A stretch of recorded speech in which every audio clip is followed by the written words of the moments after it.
আজকে আমাদের টপিকস হচ্ছে ইউরিন ফর্মেশন আর মিকচুরেশন। এই ইউরিন ফর্মেশনের মধ্যে মূলত রিঅ্যাবজর্পশন আর সিক্রেশনটা আসছে। তো এখানে আমাদের কভার হয়ে যাবে। তাছাড়াও আমি অলরেডি ইউরিন ফর্মেশনের যে প্রসেস, ওটা অলরেডি আমি গত ক্লাসেই হচ্ছে কভার করে ফেলছি। ইউরিন ফর্মেশনের তিনটা মেজর প্রসেস থাকে: glomerular filtration, tubular reabsorption and tubular secretion. তো এখানে আমি আবার এটা একটু রিভিউ করব, যেহেতু আজকে এটা আমাদের আলাদা একটা টপিকস হিসাবে দেওয়া হয়েছে।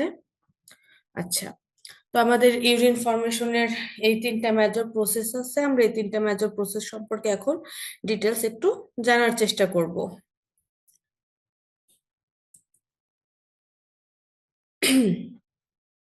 ওকে, প্রথমে আসি ইউরিন ফর্মেশন। ইউরিন ফর্মেশনের যে প্রথম প্রসেসটা কি, গ্লোমেরুলার ফিল্ট্রেশন। এক্ষেত্রে কি হয়, আমাদের যে হচ্ছে ব্লাডটা আছে, ব্লাডটা ঠিক এই যে এখানে অ্যাফারেন্ট ক্যাপিলারি দিয়ে আসে, আর্টারিওল দিয়ে এসে এই গ্লোমেরুলার যে থাকে আমাদের গ্লোমেরুলাস, এখানে ফিল্ট্রেট হয়। কিন্তু কোন কোন জিনিসগুলো ফিল্ট্রেট হয় না, আরবিসি আর অ্যালবুমিনটা ফিল্ট্রেট হয় না। এই দুইটা ছাড়া বাকি সবকিছুই, ওয়াটার, তারপরে হচ্ছে আমাদের ব্লাডের বাকি যা টক্সিক ওয়েস্ট প্রোডাক্ট থাকে, তাছাড়া লবণ, সবকিছুই হচ্ছে এখানে ফিল্ট্রেশন হয়ে জমা হয়। এটা হচ্ছে বোম্যান্স ক্যাপসুল। আচ্ছা, তাহলে আমাদের এই যে ফিল্ট্রেট যেটা এখানে জমা হচ্ছে, সেটা কি অনেকটা প্লাজমার মতো না? আমাদের প্লাজমাতেও কি থাকে না, সেলগুলা থাকে না। মানে আরবিসি, ডাব্লিউবিসি এবং প্লাটিলেট ছাড়া ব্লাডের যে বাকি ফ্লুইড অংশটুকু, সেটাকে আমরা প্লাজমা বলি। তো এখানেও কিন্তু সেম। দেখো কি হচ্ছে, এখানে আমাদের ব্লাডটা ফিল্ট্রেট হয়ে এখানে হচ্ছে ফিল্ট্রেটটা তৈরি হয়ে এখানে জমা হচ্ছে। ওই ফিল্ট্রেটে কি থাকে না, কোনো ব্লাড সেল থাকে না, তার সাথে অ্যালবুমিন থাকে না। তাহলে আমাদের গ্লোমেরুলার ফিল্ট্রেটটা কিন্তু অনেকটা প্লাজমার মতনই। তারপর দ্বিতীয় প্রসেস কি, টিউবুলার রিঅ্যাবজর্পশন। টিউবুলার রিঅ্যাবজর্পশনে কি হয়, রিঅ্যাবজর্ব হয়। এই যে আমাদের টিউবুলটা আছে, এই টিউবুলটা থেকে অনেক কিছু আবার রিঅ্যাবজর্ব হয়ে আমাদের ব্লাডে চলে যায়, ওইটাকে হচ্ছে বলা হয় রিঅ্যাবজর্পশন। এখন দেখা যায় যে হচ্ছে এইখানে গ্লোমেরুলাসে সবকিছুই ফিল্টার্ড হয়, শুধু আমাদের ওই ব্লাড সেল ছাড়া এবং হচ্ছে অ্যালবুমিন বা প্রোটিন ছাড়া। কিন্তু সবই কি আমাদের শরীর থেকে বের করে দেওয়ার দরকার আছে? অবশ্যই না। আমাদের শরীরের যে লবণ টবণ থাকে আরো প্রয়োজনীয় উপাদান, সেগুলোও কিন্তু হচ্ছে এইখানে ফিল্টার্ড হয়ে বের হয়ে যায়। তো এগুলাকে আবার আমরা যে সব উপাদান আমাদের জন্য হচ্ছে প্রয়োজন, সেগুলাকে আবার রিঅ্যাবজর্ব করে আমরা ব্লাডে ফিরিয়ে নিয়ে যাই, সেটাকে বলা হয় টিউবুলার রিঅ্যাবজর্পশন।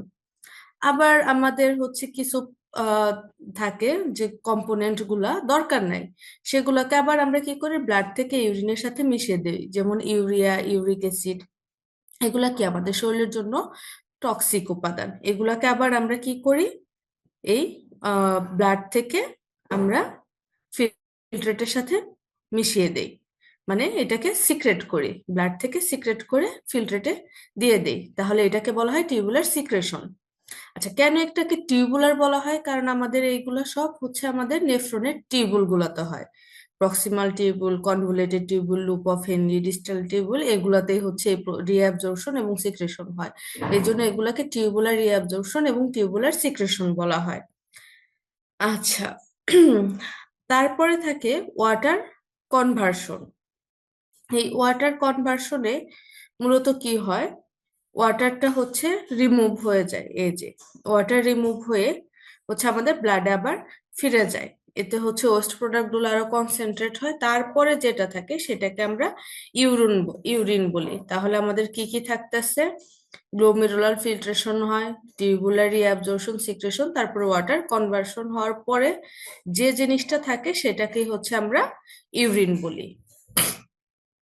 আচ্ছা, গ্লোমেরুলার ফিল্ট্রেশন হওয়ার পর যে ফিল্ট্রেটটা আমাদের এই বোম্যান্স ক্যাপসুলে জমা হয়, ওটা অনেকটা প্লাজমার মতোই না? কিন্তু প্লাজমাতে প্রোটিন উপাদান থাকে, কিন্তু এইখানে আমাদের ফিল্ট্রেটে ডাব্লিউবিসি, আরবিসি, প্লাটিলেটও যেমন থাকে না, মানে সেলুলার কম্পোনেন্টও যেমন থাকে না, ওইরকম হচ্ছে আমাদের অ্যালবুমিন বা প্রোথ্রম্বিন যে প্রোটিন আছে, সেগুলোও থাকে না। তো এখানে কিন্তু প্লাজমায় যে রকম হচ্ছে আয়নিক কনসেন্ট্রেশন থাকে, আমাদের এই ফিল্ট্রেটের আয়নিক কনসেন্ট্রেশনও কিন্তু সেম।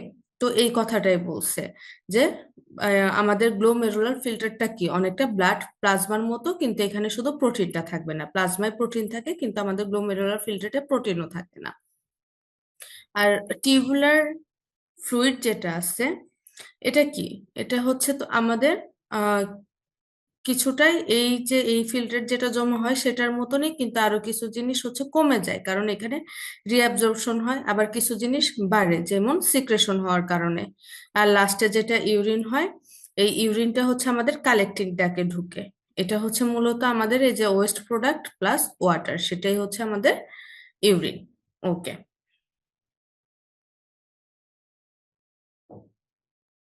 ওকে, এখন আসে গ্লোমেরুলার ফিল্ট্রেশন। এটা হচ্ছে আমাদের ইউরিন ফরমেশনের ফার্স্ট স্টেপ। এটা একটা নন সিলেক্টিভ প্রসেস। এখানে কোনো অ্যাক্টিভ প্রসেস লাগে না। এফারেন্ট আর্টারিওল দিয়ে ব্লাড আসবে। ব্লাড আলটিমেটলি এখানে প্রচুর এই এফারেন্ট আর্টারিওল গুলা কি অনেক চিকন। তো এখানে হচ্ছে আমাদের ইউরিনের আমাদের কিডনির ব্লাড ফ্লো কি অনেক বেশি, আমরা এটা অলরেডি জানছি। তো এখানে প্রচুর পরিমাণে হাইড্রোস্ট্যাটিক প্রেসার তৈরি হয়। ওই হাইড্রোস্ট্যাটিক প্রেসারের কারণে ওয়াটার এবং ওয়েস্ট প্রোডাক্ট গুলা এবং ওয়াটার সলিউবল প্রোডাক্ট গুলা এখানে, এই যে আমাদের যে পোডোসাইট ছোট ছোট থাকে, আমাদের গ্লোমেরুলাসটা হচ্ছে অনেকটা ছাঁকনির মতো, ওই ছাঁকনি দিয়ে বের হয়ে চলে আসে।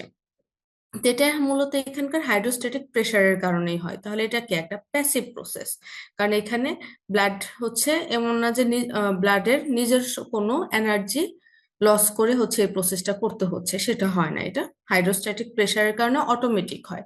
তো এটা একটা প্যাসিভ প্রসেস। আচ্ছা, তাহলে এই প্রসেসটা কি? এটার মাধ্যমে আমাদের কিডনিটা হচ্ছে ব্লাডকে ফিল্ট্রেট করে এবং ওয়েস্ট প্রোডাক্ট এবং ফ্লুইডকে আমাদের বডি থেকে বের করে দেয়। আচ্ছা, আর জিএফআর হচ্ছে আমাদের গ্লোমেরুলার ফিল্ট্রেশন রেট, মানে প্রত্যেক মিনিটে কতটুকু ব্লাড হচ্ছে আমাদের ফিল্টারেট হয় সেটাকে বলা হয় জিএফআর। এটা কতটুকু? 125 ml প্রতি মিনিটে ফিল্ট্রেশন হয়। তাহলে আমাদের দিনে প্রায় কতটুকু ব্লাড হচ্ছে সারাদিন ফিল্টারেট হয়? প্রায় 180 লিটার। আচ্ছা, অবশ্য এবং আমাদের হচ্ছে কিডনি যে হচ্ছে ফাংশনালি ঠিক আছে কিনা সেটাকেও আমরা মেজার করব কিভাবে? জিএফআর দিয়ে। কারো কারো কিডনিতে সমস্যা থাকলে কি হবে, হয় এই জিএফআর কমবে বা জিএফআর বাড়বে। তো সেটা থেকে বুঝবো যে হচ্ছে তার কিডনিতে সমস্যা আছে। আচ্ছা, এখন আমরা হচ্ছে ফার্স্ট যে প্রসেস সেটা কোথায় হয়? গ্লোমেরুলাসে হয়। তো আমাদের গ্লোমেরুলাসের অ্যানাটমি সম্পর্কে একটু আমরা জানি। আচ্ছা, আমাদের এই যেটা হচ্ছে আমাদের গ্লোমেরুলাস, গ্লোমেরুলাসের ভিতরে কি থাকে? এই যে ছোট ছোট নেটের মতন হচ্ছে আমাদের ব্লাড ভেসেল গুলা হচ্ছে থাকে। তো আমরা যদি হচ্ছে গ্লোমেরুলাসকে হচ্ছে একটু বড় করে দেখি, তাহলে দেখো ভেতরে থাকে এন্ডোথেলিয়াম। এই যে এন্ডোথেলিয়ামে পোরের মতো আছে, এগুলোকে ফেনেস্ট্রেশন বলে। এইটাই মূলত সাকের মতো কাজ করে। তারপর থাকে যে বেসমেন্ট মেমব্রেন, আর এইটা হচ্ছে এপিথেলিয়াম। এই এপিথেলিয়ামে দেখো কি আছে, এই যে ছোট ছোট হচ্ছে আহ পোডোসাইট আছে। এই যে এইগুলা, এই এইটা একটা পোডোসাইট এটা, এবং এগুলোর মধ্যে যে কানেকশন তৈরি করছে সেগুলোকে বলা হয় স্লিট পোর্স। এই যে এটা হচ্ছে স্লিট পোর্স। ওকে, তো আমাদের যে এন্ডোথেলিয়ামে হচ্ছে এই যে ফেনেস্ট্রেশন গুলা থাকে, এগুলা হচ্ছে কতটুকু? 70 থেকে 100 ন্যানোমিটার, মানে খুবই ছোট। এই জন্য এখান থেকে প্লাজমা প্রোটিন গুলা বের হয়ে যেতে পারে না। আর আমাদের যে বেসমেন্ট মেমব্রেন, এটা মূলত হচ্ছে কোলাজেন এবং প্রোটিওগ্লাইকেন দিয়ে তৈরি থাকে। ওকে, এখানে এটা হচ্ছে ওয়াটার সলিউবল, এই কারণে ওয়াটার এখান থেকে বের হয়ে যেতে পারে। আর এই যে এটা, এগুলো হচ্ছে আমাদের পোডোসাইট, কারণ এগুলো হচ্ছে আকার আকৃতি পরিবর্তন করে করতে পারে, এই জন্য এগুলোকে মানে অনেকটা ফুট লাইক স্ট্রাকচার। এবং এই যে একটা পোডোসাইট আর একটা পোডোসাইটের মাঝখানে যে গ্যাপ থাকে ওইটাকে স্লিট পোর্স বলা হয়। এই স্লিট পোর্স দিয়ে প্লাজমা প্রোটিন আর কি ফিল্টারড আউট হতে পারে না, মানে প্লাজমা প্রোটিন গুলা বের হয়ে যেতে পারে না। আচ্ছা,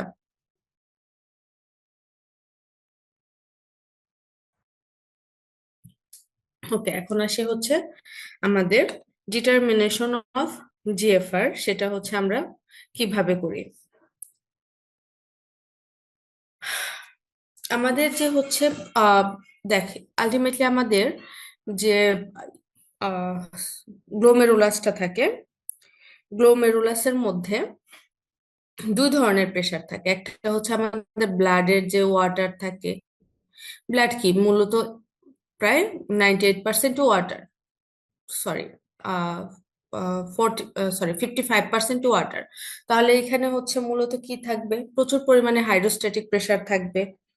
তাছাড়া হচ্ছে আমাদের ব্লাডে কি থাকে, প্রচুর পরিমাণ প্রোটিন থাকে, প্লাস হচ্ছে আয়রন থাকে, তো ওগুলোর জন্য একটা কলয়েড অসমোটিক ফোর্সও তৈরি হয়। তার মানে আমাদের গ্লোমেরুলাসে দুইটা প্রেসার থাকে, একটা হাইড্রোস্ট্যাটিক প্রেসার থাকে আর একটা কলয়েড অসমোটিক ফোর্স থাকে। এই দুইটা ফোর্সই হচ্ছে মূলত আমাদের জিএফআর কে কন্ট্রোল করে।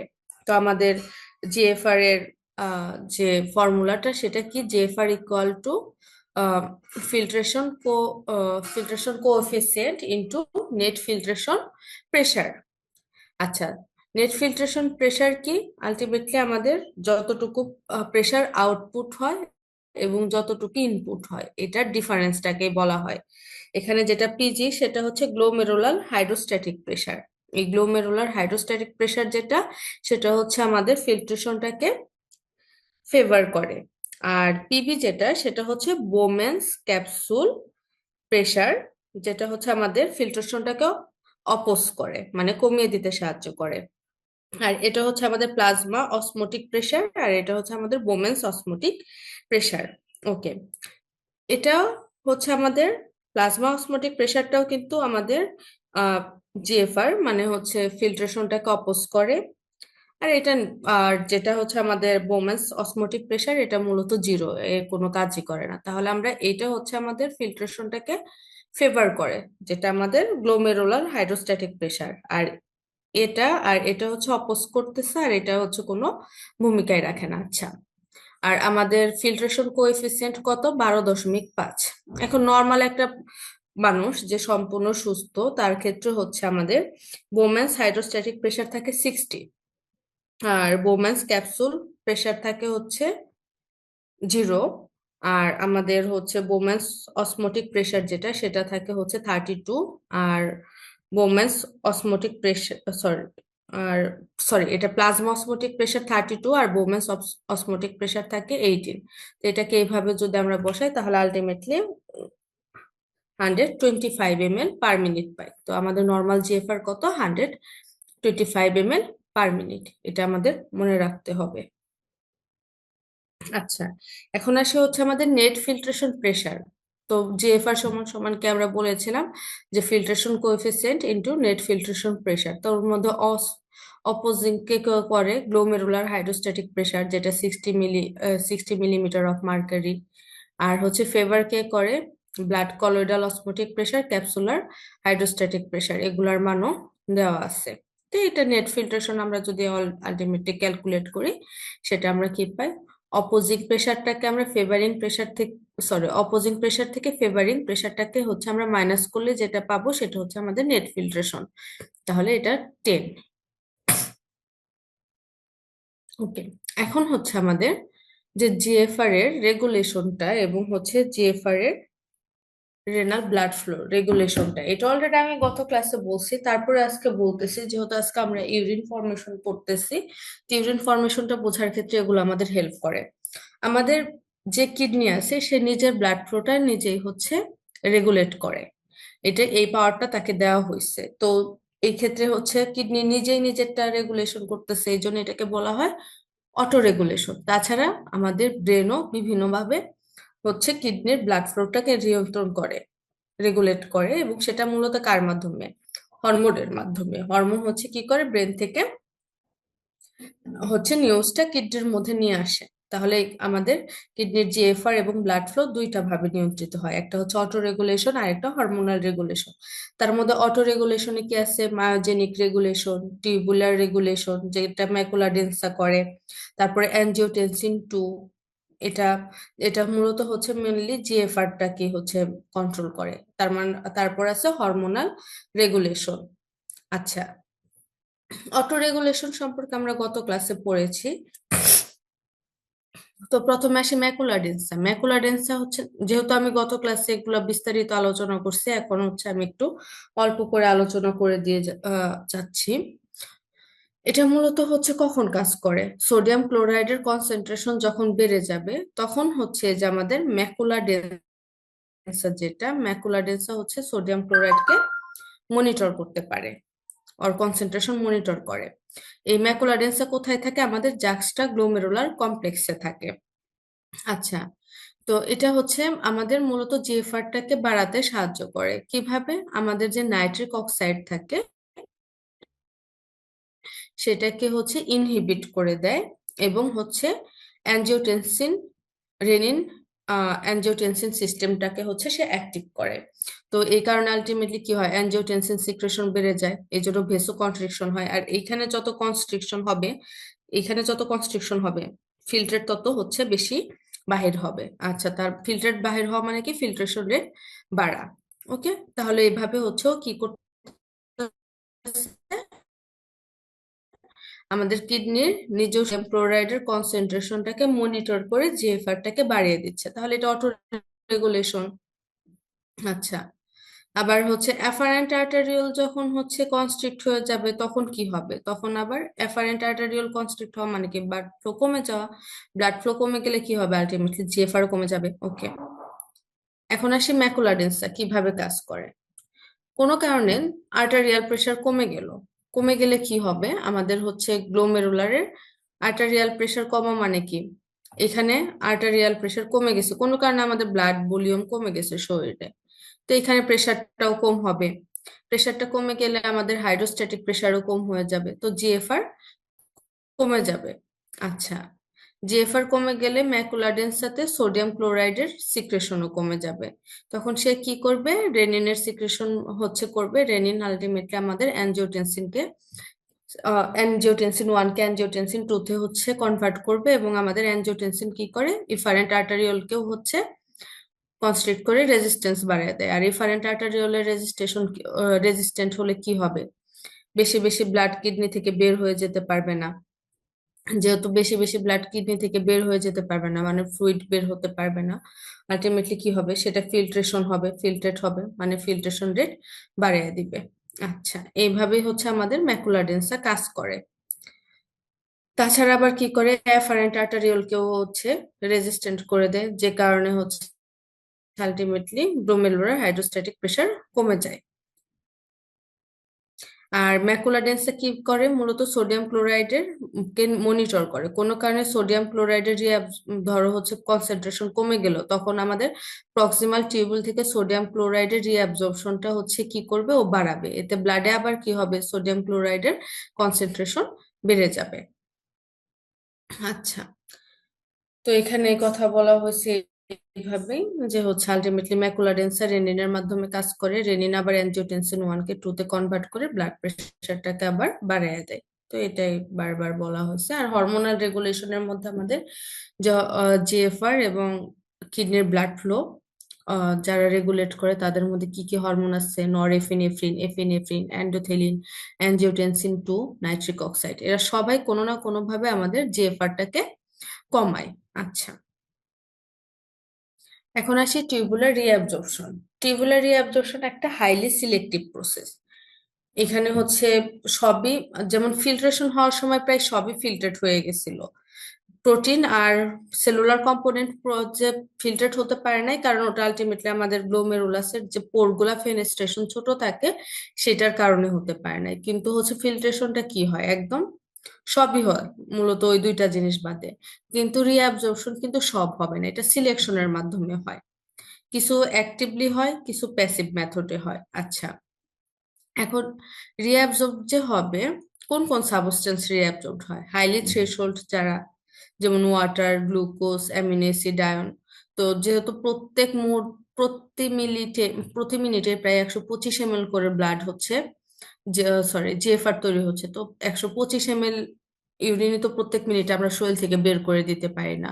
তাহলে তো দেখা যাবে যে আমরা 1 ঘন্টার মধ্যে আমাদের শরীর থেকে সব পানি বের হয়ে গেছে, ব্লাড, আমরা হচ্ছে মারা গেছি। তো এই ওয়াটারের থ্রেশহোল্ডটা কি থাকে? এই টিউবগুলো অনেক বেশি থাকে। তো এটাকে আবার রিঅ্যাবজর্ব করে ব্লাডে ফিরিয়ে নিয়ে যেতে হয়। তারপরে গ্লুকোজ, কারণ সবটুকু গ্লুকোজই কি হয়? ফিল্ট্রেশন হয়। বাট সবটুকু গ্লুকোজই যদি আমরা ইউরিনের মাধ্যমে বের করে দিই তাহলে আমাদের শরীর কি কোনো মেটাবলিক ফ্লুইড ফুয়েলই পাবে না। তারপর সব ধরনের অ্যামিনো অ্যাসিড, আয়ন, এগুলোও যদি সব ইউরিনের মাধ্যমে বের করে দেয়, আলটিমেটলি আমাদের শরীরে কি হবে? হোমিওস্ট্যাসিসটা মেনটেন হবে না। তো আমাদের বডি তখন কলাপস করবে। তো এইসব কনসেন্ট্রেশন এখানে অনেক বেশি থাকে, তো এদের থ্রেশহোল্ড পাওয়ারটা অনেক বেশি থাকে, এরা আবার কি হয়, রিঅ্যাবজর্ব হয়ে আমাদের ব্লাডে ফিরে যায়। তাছাড়া low threshold substance urea, uric acid আছে, আর নন থ্রেশহোল্ড ক্রিয়েটিনিন, ইনুলিন আছে। আচ্ছা, এখানে আমরা এই ছবিটা একটু মনোযোগ দিয়ে দেখার চেষ্টা করি। আমাদের যখন অ্যাফারেন্ট আর্টেরিওল দিয়ে ব্লাড আসলো, ব্লাডটা ফিল্ট্রেট হলো, ফিল্টার হওয়ার পর এই যে ফিল্টারটা কি কি থাকে, ওয়াটার থাকে, সল্ট, সোডিয়াম ক্লোরাইড ছাড়া তার যে সব সল্ট আছে সেগুলা, bicarbonate, hydrogen, urea, glucose, amino acid এবং বিভিন্ন ড্রাগসও থাকে। আচ্ছা, এগুলো হচ্ছে তাহলে আমাদের ফিল্টারের কম্পোনেন্ট।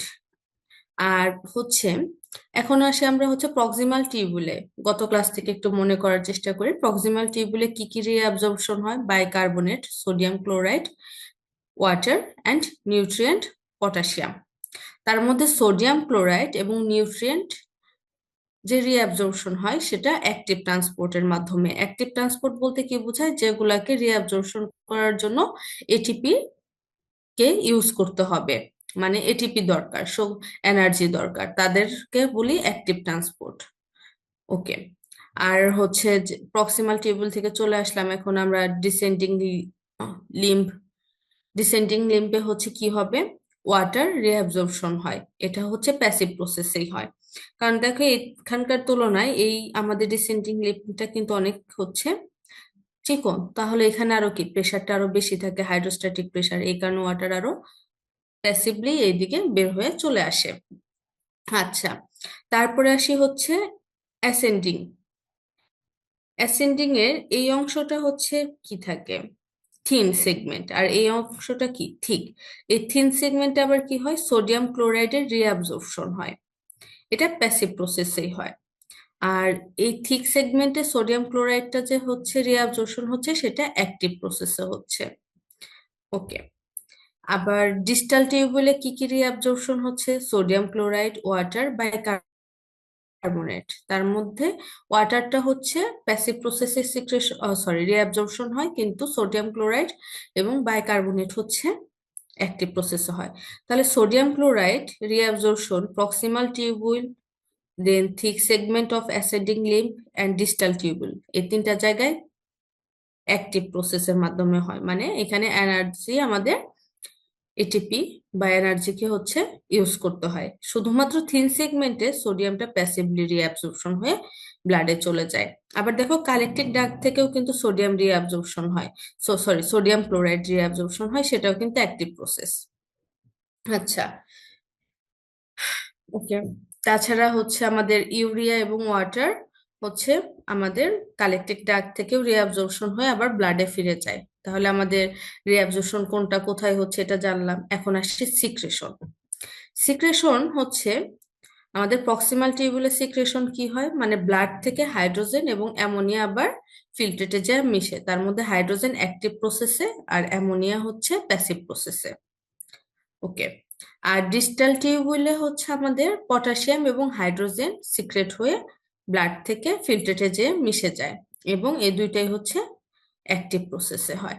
তাহলে এটা মনে রাখতে হবে, একমাত্র তাহলে অ্যামোনিয়াটাই হচ্ছে প্যাসিভ হয়, আর বাকি সব সিক্রেশনটাই হচ্ছে অ্যাক্টিভলি হয়।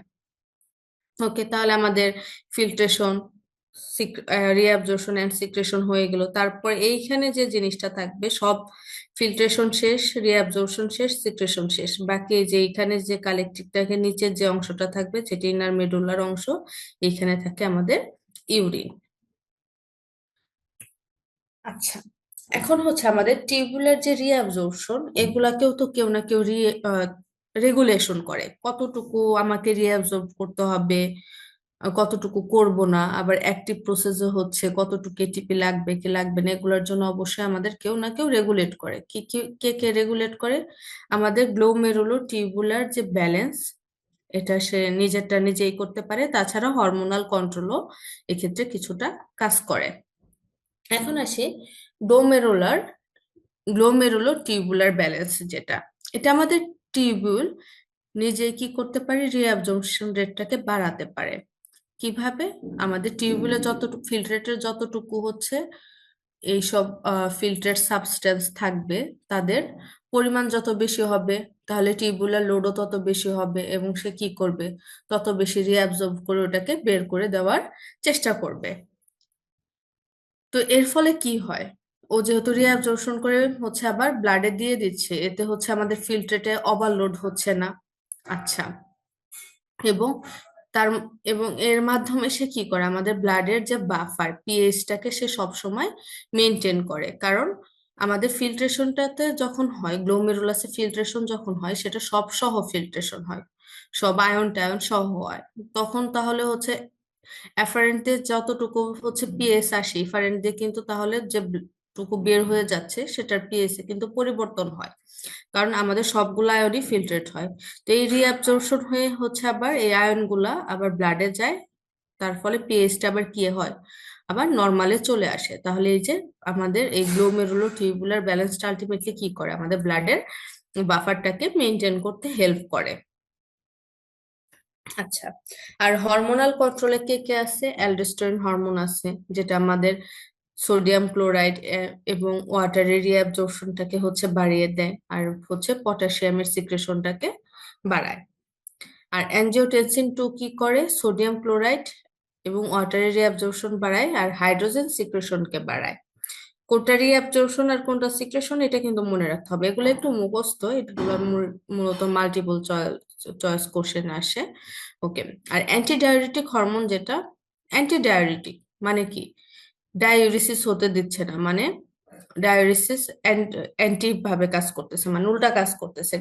ডায়োরিসিস মানে কি হচ্ছে, মানে বেশি বেশি ইউরিন প্রডিউস করা, কনসেন্ট্রেশন যেটার কম থাকে এবং বেশি হচ্ছে পরিমাণে ভলিউম বেশি থাকে, সেটাকে বলা হয় ডায়োরিসিস, ডায়োরিসিস প্রসেস। তাহলে অ্যান্টিডায়োরেটিকের কাজ কি, উল্টা, মানে হচ্ছে ইউরিনের কনসেন্ট্রেশন বেশি কিন্তু ইউরিনের ভলিউম কম।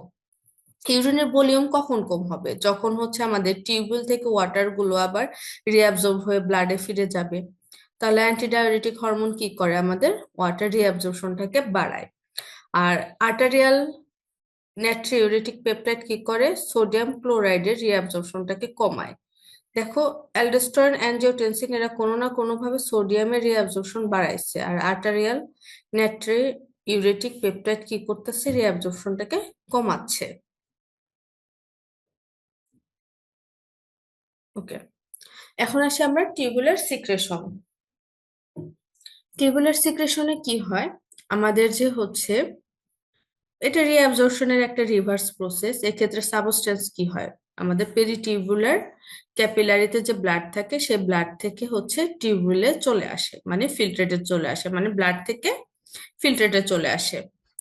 এটা কেন ইম্পর্টেন্ট, কারণ আমাদের যে হচ্ছে টক্সিক সাবস্টেন্স ওগুলাকে আবার ডিসপোজ করে হচ্ছে আমরা এই সিক্রেশন প্রসেসের মাধ্যমে। কি কি আছে, যেমন ইউরিয়া, ইউরিক অ্যাসিড, এটা কি টক্সিক, আমাদের শরীরের জন্য খারাপ। তো আমরা কি করি, এই যে ব্লাড থেকে এগুলাকে সিক্রেট করে আবার ফিল্ট্রেটে দিয়ে দেই, এবং ফিল্ট্রেট হয়ে ওরা কি হয়, আলটিমেটলি ইউরিনের মাধ্যমে শরীর থেকে বের হয়ে যায়। তাছাড়া আমাদের পটাশিয়াম আয়ন, অতিরিক্ত পটাশিয়াম আয়ন, ওগুলাকে আমরা সিক্রেট করে আবার ব্লাড থেকে ইউরিনে দিয়ে শরীর থেকে বের করে দেই। তো আলটিমেটলি পটাশিয়াম আয়ন যে আমরা অতিরিক্ত পটাশিয়াম আয়নটাকে বের করে দিচ্ছি, এর মাধ্যমে কি হচ্ছে, আমাদের ব্লাডের পিএইচটাকে কন্ট্রোল করা হচ্ছে। তাহলে টিউবুলার সিক্রেশনও মূলত কেন হয়, এই যে ওয়েস্ট প্রোডাক্টটাকে বের করে দেওয়ার জন্য আর ব্লাডের পিএইচটাকে মেনটেন করার জন্য।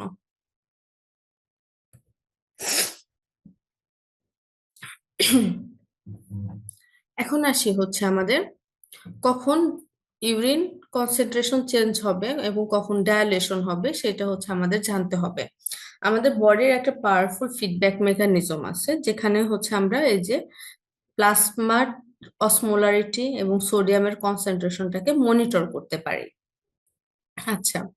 তো প্লাজমার অসমোলারিটি এবং সোডিয়াম কনসেন্ট্রেশন কেন দরকার, না মনিটর করা কেন দরকার, কারণ প্লাজমার অসমোলারিটি বেড়ে গেলে বা সোডিয়ামের কনসেন্ট্রেশন চেঞ্জ হয়ে গেলে আমাদের ব্লাডের পিএইচ চেঞ্জ হবে, আর পিএইচ চেঞ্জ হলে কি হবে, আলটিমেটলি আমাদের হোমিওস্ট্যাসিস মেনটেন হবে না। তো এই জন্য এই যে প্লাজমা অসমোলারিটি এবং সোডিয়ামের কনসেন্ট্রেশন এগুলাকে কে মনিটর করে, আমাদের এডিএস হরমোন হচ্ছে ফিডব্যাক ইফেক্টর হিসেবে কাজ করে। এডিএস মানে কি, অ্যান্টি ডায়োরেটিক হরমোন, যেটার আরেকটা নাম হচ্ছে ভেসোপ্রোসিন। ওকে, যখন আমাদের বডি ফ্লুইডে কোনো কারণে অসমোলারিটি বেশি বেড়ে যাবে, অসমোলারিটি বাড়া কি? আমাদের বডি ফ্লুইডে বা ব্লাডে অসমোলারিটি বাড়া মানে আমাদের ব্লাডের ওয়াটার যে ফ্লুইড অংশটা আছে সেটা কমে গেছে, আর আয়ন যে পার্টটা আছে সেটা বেড়ে গেছে। আয়ন যখন বাড়বে তখনই তো অসমোলারিটি বাড়বে। তো এক্ষেত্রে কি হবে? পিএইচ চেঞ্জ হবে। তো আয়ন যেহেতু হচ্ছে ব্লাডে বেড়ে গেছে, তাহলে আমাদের কি করতে হবে? ওই আয়নটাকে হচ্ছে বের করে দিতে হবে। আর হচ্ছে ব্লাড ভলিউম কমে গেছে, তাহলে ব্লাড ভলিউম বাড়াতে হবে। বাড়াবো কিভাবে? ওয়াটার রিঅ্যাবজর্পশনের মাধ্যমে। ফিল্ট্রেট থেকে ওয়াটার রিঅ্যাবজর্পশন করে আবার ব্লাডে নিয়ে আসবো। এতে কি হবে? ব্লাডের পরিমাণ বাড়বে, কিন্তু অন্যদিকে ইউরিনের ভলিউম কিন্তু কমে যাবে। তাহলে এডিএস কি করে? ওয়াটার রিঅ্যাবজর্পশনটাকে বাড়িয়ে দেয় আমাদের টিউবুল গুলাতে। এর ফলে ইউরিন ভলিউম কমে আর আমাদের ব্লাড ভলিউম বাড়ে, এবং ব্লাড ভলিউম বাড়ার ফলে কি হয়? অসমোলারিটি আবার নর্মালে চলে আসে। আচ্ছা, আবার কোনো কারণে ধরো তুমি প্রচুর পরিমাণে পানি খাচ্ছ, তখন তো কি হবে? আমাদের এক্সট্রা সেলুলার ফ্লুইড বেড়ে যাবে। কিন্তু ফ্লুইড যখন বেড়ে গেছে আয়নের তুলনায়, তখন অসমোলারিটি কি হবে? কমে যাবে। সেক্ষেত্রে কি করতে হবে? অতিরিক্ত যে ওয়াটারটা আছে, আমরা কোনো কারণে অতিরিক্ত পানি খাচ্ছি বা ই করতেছি, ওই ওয়াটারটাকে হচ্ছে বের করে দিতে হবে। তাহলে আমরা কি করব? আমাদের ফিল্টার থেকে ওয়াটার এরিয়া অ্যাবজর্পশনটাকে কমিয়ে দিব। কমিয়ে দিলে কি হবে? ওয়াটারটা আবার হচ্ছে ইউরিন থেকে ব্লাডে আসতে পারবে না, ইউরিন দিয়ে আলটিমেটলি সেটা বের হয়ে যাবে, এবং সেক্ষেত্রে প্রস্রাবটা কি হবে? ডায়ালেটেড হবে, মানে ইউরিনটা ডায়ালেটেড হবে। ওকে, তাহলে ডায়ালেট ইউরিনটা কিভাবে হচ্ছে ফর্মেশন হচ্ছে সেটা একটু আমরা এখানে দেখি। আমাদের যে ফিল্ট্রেশনটা হয় গ্লোমেরুলাসে, সেটা আমাদের ব্লাডের অসমোলারিটি যা, আমাদের এই ফিল্ট্রেশনের অসমোলারিটিও তাই। অসমোলারিটি হচ্ছে কার জন্য হয়? মূলত অসমোলারিটি বলতে বোঝায় আয়ন, আয়নের উপস্থিতিটা, আয়নের কনসেন্ট্রেশনটা। তো আমাদের ফিল্ট্রেশন যখন হয় তখন কিন্তু সব আয়নই হচ্ছে ফিল্ট্রেট হয়। তাহলে ব্লাডে যে আয়ন থাকে আমাদের ফিল্ট্রেটেও সেম আয়ন থাকে। তার মানে এটা হচ্ছে আইসোটনিক বা আইসো অসমোটিক। আমাদের ফিল্ট্রেট এবং হচ্ছে ব্লাড দুইজন, একজনের কনসেন্ট্রেশন সমান দুইজনের, এই জন্য এদের বলি আইসোটনিক। আচ্ছা, তো আমাদের আলটিমেটলি যে হচ্ছে কোনো কারণে ধরো তুমি পানি প্রচুর খেলা, আমাদের শরীরে এক্সট্রা সেলুলার ফ্লুইড বেড়ে গেল, ফ্লুইড বাড়লে কি হবে? অসমোটিক প্রেশার কমে গেল। তো এই যে তখন আমরা ডায়ালেট ইউরিন তৈরি করে হচ্ছে কি করি? বেশি বেশি ইউরিন তৈরি করে বের করে দেই। এই যে ইউরিনটা ডায়ালেটেড হয়, এটা মূলত অ্যাসেন্ডিং লুপ অফ হেনলিতে হয়।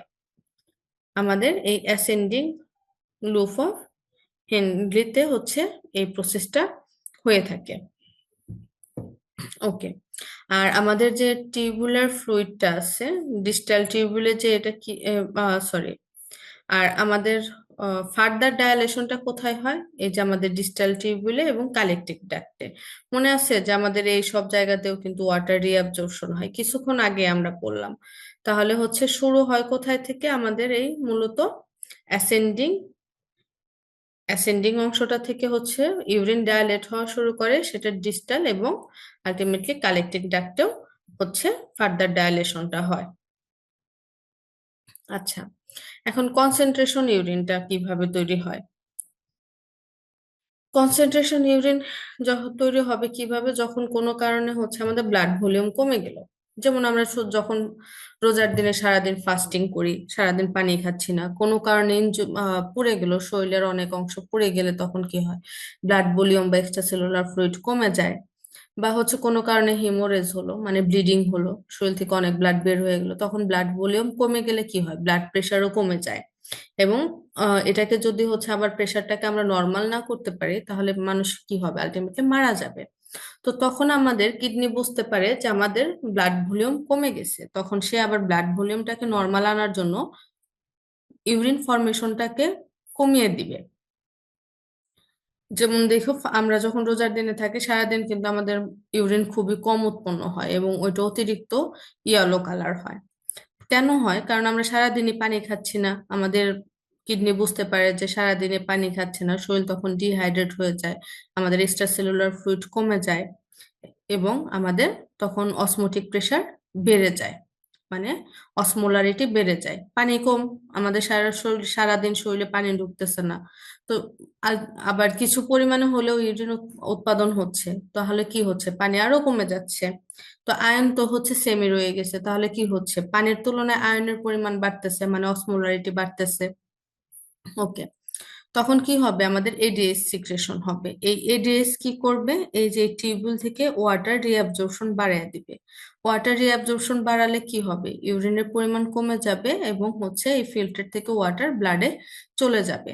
এই জন্যই দেখবা যে হচ্ছে আমাদের যখন রোজার দিনে আমাদের প্রচুর, মানে আমাদের ইউরিন সারাদিন অনেক কম পরিমাণ উৎপাদন হয়, এবং সেটা যেহেতু হচ্ছে ওটা অনেক বেশি, প্রায় অধিকাংশ ওয়াটারই হচ্ছে রিঅ্যাবজর্ব হয়ে চলে যাচ্ছে, তাহলে ওইখানে হচ্ছে আমাদের ইউরিনের যে ইউরোক্রোমাটমটা থাকে সেটা হচ্ছে ক্রিয়েটিনিন বলি, এগুলার কারণে কি হয়, আমাদের ইউরিনটা ইয়েলো হয়। তাহলে আমাদের ওয়াট এবং ফাস্টিং এর সময় কি হয়, আলটিমেটলি আমাদের বডিতে মাসেলের অ্যাক্টিভিটিতে আরো হচ্ছে, তখন মাসেল হচ্ছে কি হয়, মেটাবলিজম বেশি হয়, কারণ হচ্ছে আমাদের ফুয়েল দরকার হয়, এবং ফুয়েল দরকার হওয়ার কারণে সে মাসেলের মেটাবলিজম বেশি হয়, এবং হচ্ছে বেশি বেশি ক্রিয়েটিনিন তৈরি হয়, এবং বেশি বেশি ক্রিয়েটিনিন থাকার এবং ইউরোক্রোম থাকার কারণে কি হয়, ইউরিনটা হচ্ছে ডার্ক কালার হয়। দেখবা যে আমরা কোনো কারণে যদি পানি না খাই, শরীর ডিহাইড্রেট হয়, তখন আমাদের ইউরিনটা একটু ডার্ক কালার হয়। ওকে, আচ্ছা, তাহলে আমাদের এই ডেজ কি করতেছে, ওয়াটারটাকে রিঅ্যাবজর্ব করতেছে টিউবওয়েল থেকে, এই যে দেখো, কালেক্টিং ডাক্ট থেকে ওয়াটার রিঅ্যাবজর্পশন করে সেটাকে কি করতেছে, ব্লাডে আবার ফিরিয়ে দিচ্ছে। তাহলে ইউরিনের পরিমাণ তখন কমে যাবে, ইউরিনের পরিমাণ কমে, তা সেটা হচ্ছে আলটিমেটলি কনসেন্ট্রেটেড ইউরিন তৈরি হবে। এখন আসে এডিএস এর হচ্ছে কিভাবে অ্যাকশন করে। এডিএস দুইটা প্রসেসে কাজ করে। আমাদের ওয়াটার কন্টেন্ট যখন ব্লাডে নর্মাল থাকলো, এখন কোনো কারণে আমরা যখন বেশি লবণ খাই বা অতিরিক্ত সোয়েটিং হয়, হিমোরেজ হলো বা বার্নিং হলো, তখন কি হবে, আমাদের ওয়াটার কন্টেন্ট হচ্ছে কমে যাবে বডিতে। আমাদের ওয়াটার কন্টেন্ট যখন বডিতে কমে যায়, এটা আমাদের ব্রেনে খবর যায়, ব্রেনের পিটুইটারি কি করবে, তখন অ্যান্টি ডায়ারিটিক হরমোন সিক্রেট করবে। এই অ্যান্টি ডায়ারিটিক হরমোন কোথায় চলে যাবে, আমাদের কিডনিতে যাবে। কিডনিতে যেয়ে কি করবে, ওয়াটারের রিঅ্যাবজর্পশনটা বাড়বে। ওয়াটারের রিঅ্যাবজর্পশনটা বাড়িয়ে দিলে কি হবে, আমাদের ওয়াটারটা আবার ব্লাডে চলে যাচ্ছে ফিল্টার থেকে, তাহলে ফিল্ট্রেটে ওয়াটারের পরিমাণ কমে যাবে, মানে ইউরিনের কনসেন্ট্রেশন তখন কি হবে, কম হবে। এবং ইউরিনের কনসেন্ট্রেশন তখন বেড়ে যাবে এবং ইউরিনের ভলিউম কমে যাবে। ইউরিনের তখন তাহলে কোন ইউরিনটা তৈরি হবে, হাইলি কনসেন্ট্রেট লো ভলিউম ইউরিনটা তখন বের হবে। আচ্ছা, এবং হাই ভলিউম অফ ওয়াটার তখন হচ্ছে ব্লাডে পাস হয়ে যাবে, এবং ব্লাড কন্টেন্টটা তখন আবার কি হবে, নর্মাল হবে। আবার হচ্ছে কোনো কারণে আমরা অনেক বেশি পানি হচ্ছে ধরো ড্রিঙ্ক করলাম, তখন কি হবে, আমাদের ওয়াটার কন্টেন্ট বেড়ে গেল। আমাদের ব্রেন তখন জানবে যে তো ওয়াটার কন্টেন্ট বেড়ে গেছে, এ বেশি বেশি পানি খাচ্ছে, তো ওই অতিরিক্ত পানিটাকে বের করে দিতে হবে। তখন আমাদের পিটুইটারি কি করবে, এডিএস এর সিক্রেশনটাকে কমে দেবে, কারণ এডিএস এর কাজই হচ্ছে কি, ওয়াটার রিঅ্যাবজর্পশন করা। তাহলে এডিএস এর সিক্রেশন কমালে কি হবে, রিঅ্যাবজর্পশনও কমে যাবে। রিঅ্যাবজর্পশন কমে গেলে কি হবে, আমাদের ইউরিনের ভলিউম বাড়বে, এবং বেশি বেশি ইউরিন তৈরি হবে, এবং সেটা হচ্ছে কি হবে, বের হয়ে যাবে ইউরিন হয়ে, আর আমাদের অল্প পরিমাণে ওয়াটার জাস্ট রিঅ্যাবজর্ব হয়ে ব্লাডে ফিরে আসবে। তাহলে কি হবে, আমাদের ব্লাড ভলিউমটা আবার নর্মাল হবে। তো আমাদের এডিএস এইভাবেই কাজ করে। আচ্ছা, আরেকটা মেকানিজম আছে, সেটা হচ্ছে কনকারেন্ট মেকানিজম। এটা মূলত হচ্ছে দুইটা টিউবুলের মাঝখানে হয়, আমাদের যে লুপ অফ হেনলির চারদিকে যে ব্লাড ক্যাপিলারি গুলা থাকে, বা যেটাকে আমরা ভাসার একটা বলি, এই ভাসার একটা টিউবুলের মাঝখানে যে হচ্ছে আদান প্রদানটা হয়, ওই যে সিক্রেশন আর হচ্ছে অ্যাবজর্পশন হয়, সেটাই হচ্ছে কনকারেন্ট মেকানিজম। এটার মাধ্যমেও হচ্ছে আমাদের মূলত ব্লাড ভলিউমটাকে মেনটেন করা হয়। তো এখানে হচ্ছে মূলত দুইটা টিউবুলের ইন্টারাকশনের কারণে হয়, একটা হচ্ছে লুপ অফ হেনলি আর একটা হচ্ছে আমাদের এই ভাসারেকটা। এটা একজন আরেকজনের অপোজিট ফ্লো থাকে, এই কারণে হয়। লুপ অফ হেনলিটা যেটা, সেটা হচ্ছে সরি কাউন্টার কারেন্ট মাল্টিপ্লায়ার হিসাবে কাজ করে, আর ভাসারেকটা হচ্ছে কাউন্টার কারেন্ট এক্সচেঞ্জার হিসেবে কাজ করে, ও হচ্ছে এক্সচেঞ্জ করে মূলত, যে আমার এই জিনিসটা দরকার না তাহলে সেটাকে সিক্রেট করি, আর এই জিনিসটা দরকার তাহলে আমি সেটা আবার এখান থেকে রিঅ্যাবজর্পশন করব, মানে ও হচ্ছে এক্সচেঞ্জার মূলত। এখন আসে আমাদের ইউরিনারি সিস্টেমের। তো আমরা ইউরিনের ফরমেশনটা অলরেডি পড়ে ফেলছি, এখন আমরা আসি ইউরিনারি সিস্টেমের বিভিন্ন ডিসঅর্ডার হয়, যেমন ইউরোলিথিয়াসিস।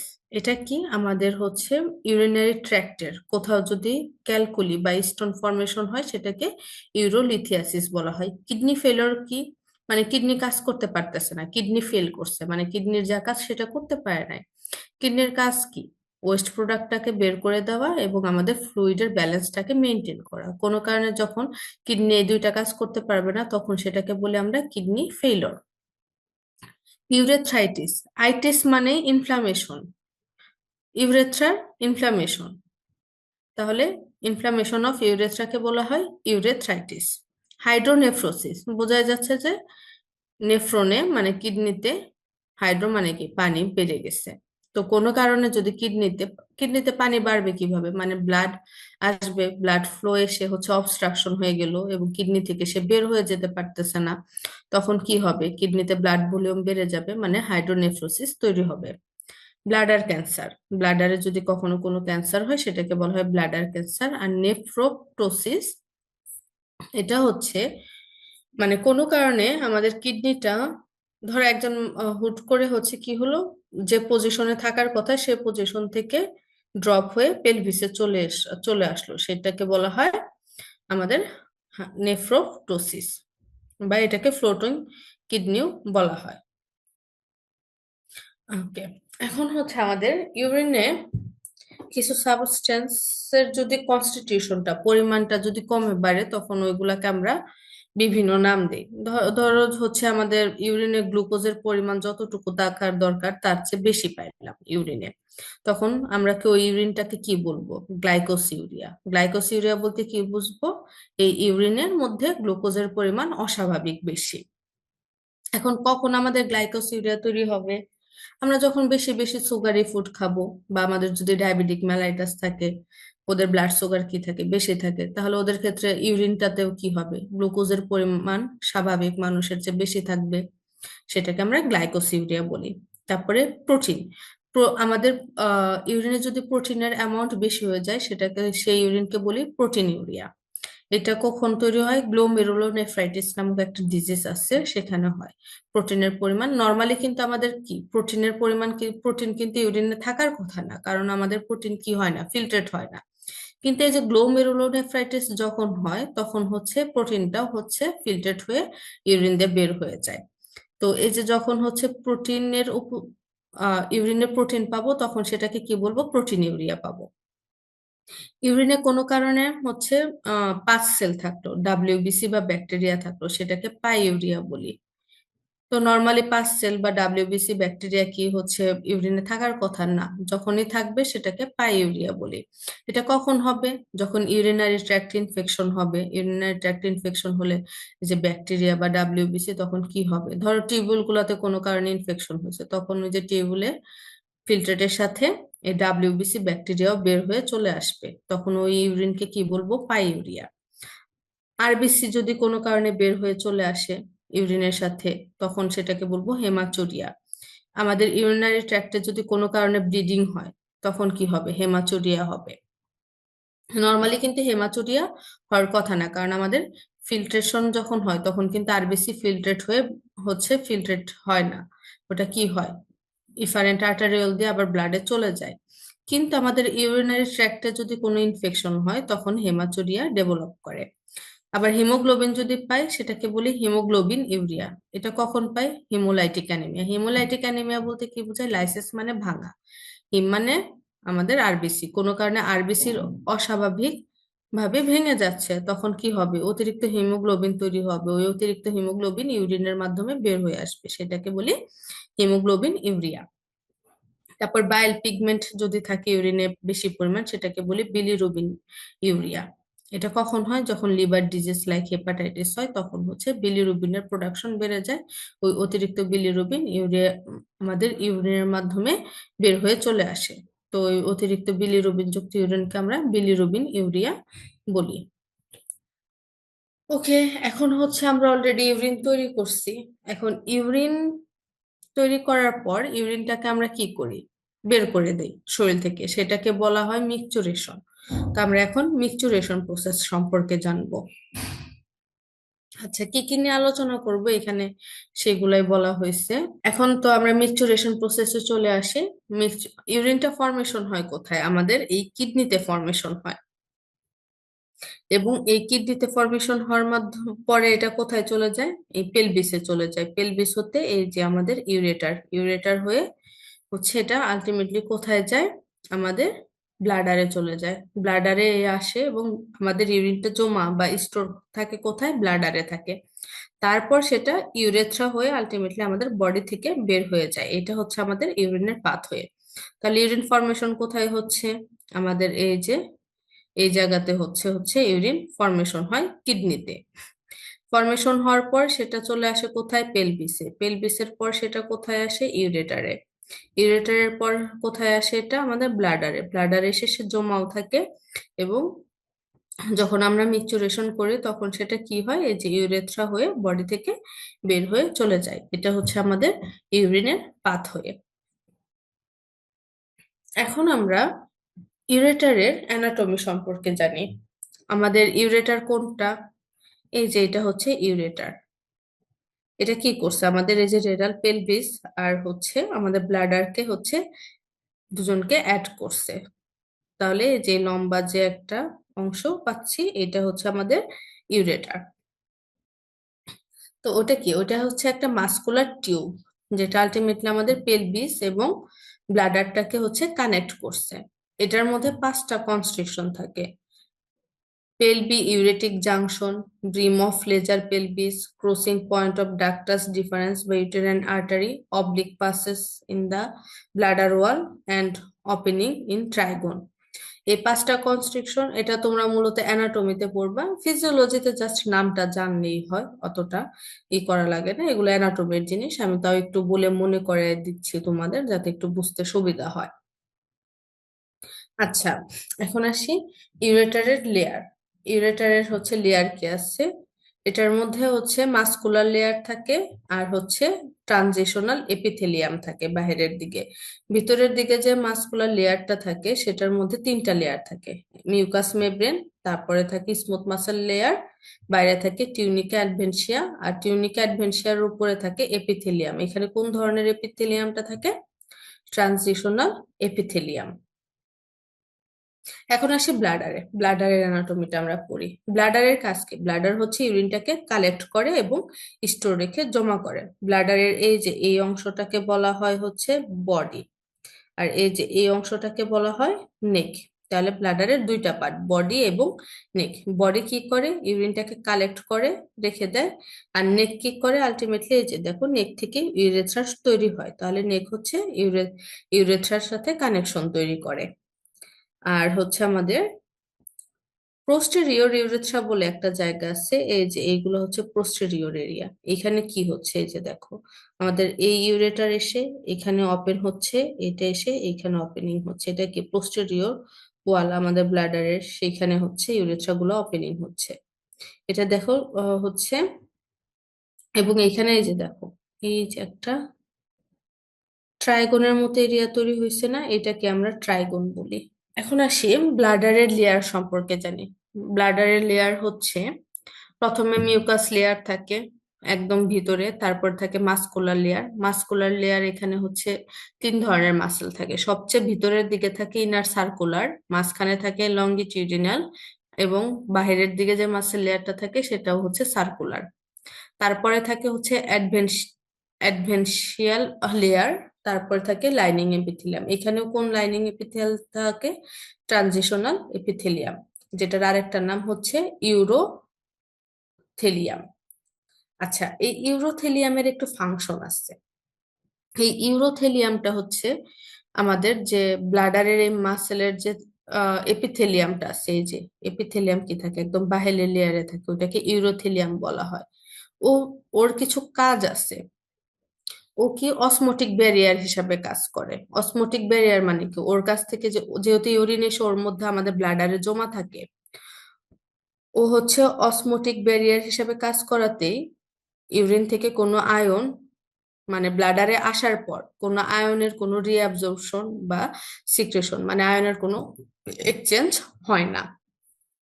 আচ্ছা, এবং কোনো টক্সিক সাবস্টেন্স হচ্ছে যেহেতু ইউরিন অনেক সময় আমরা কোনো কারণে ধরো লং জার্নি করলাম, তখন ইউরিন কি করে, আমরা চাপে বসে থাকি। তো অনেক সময় কিন্তু ইউরিনটাকে আমরা কি করতেছি, ব্লাডারের ভিতরে রেখে দিচ্ছি।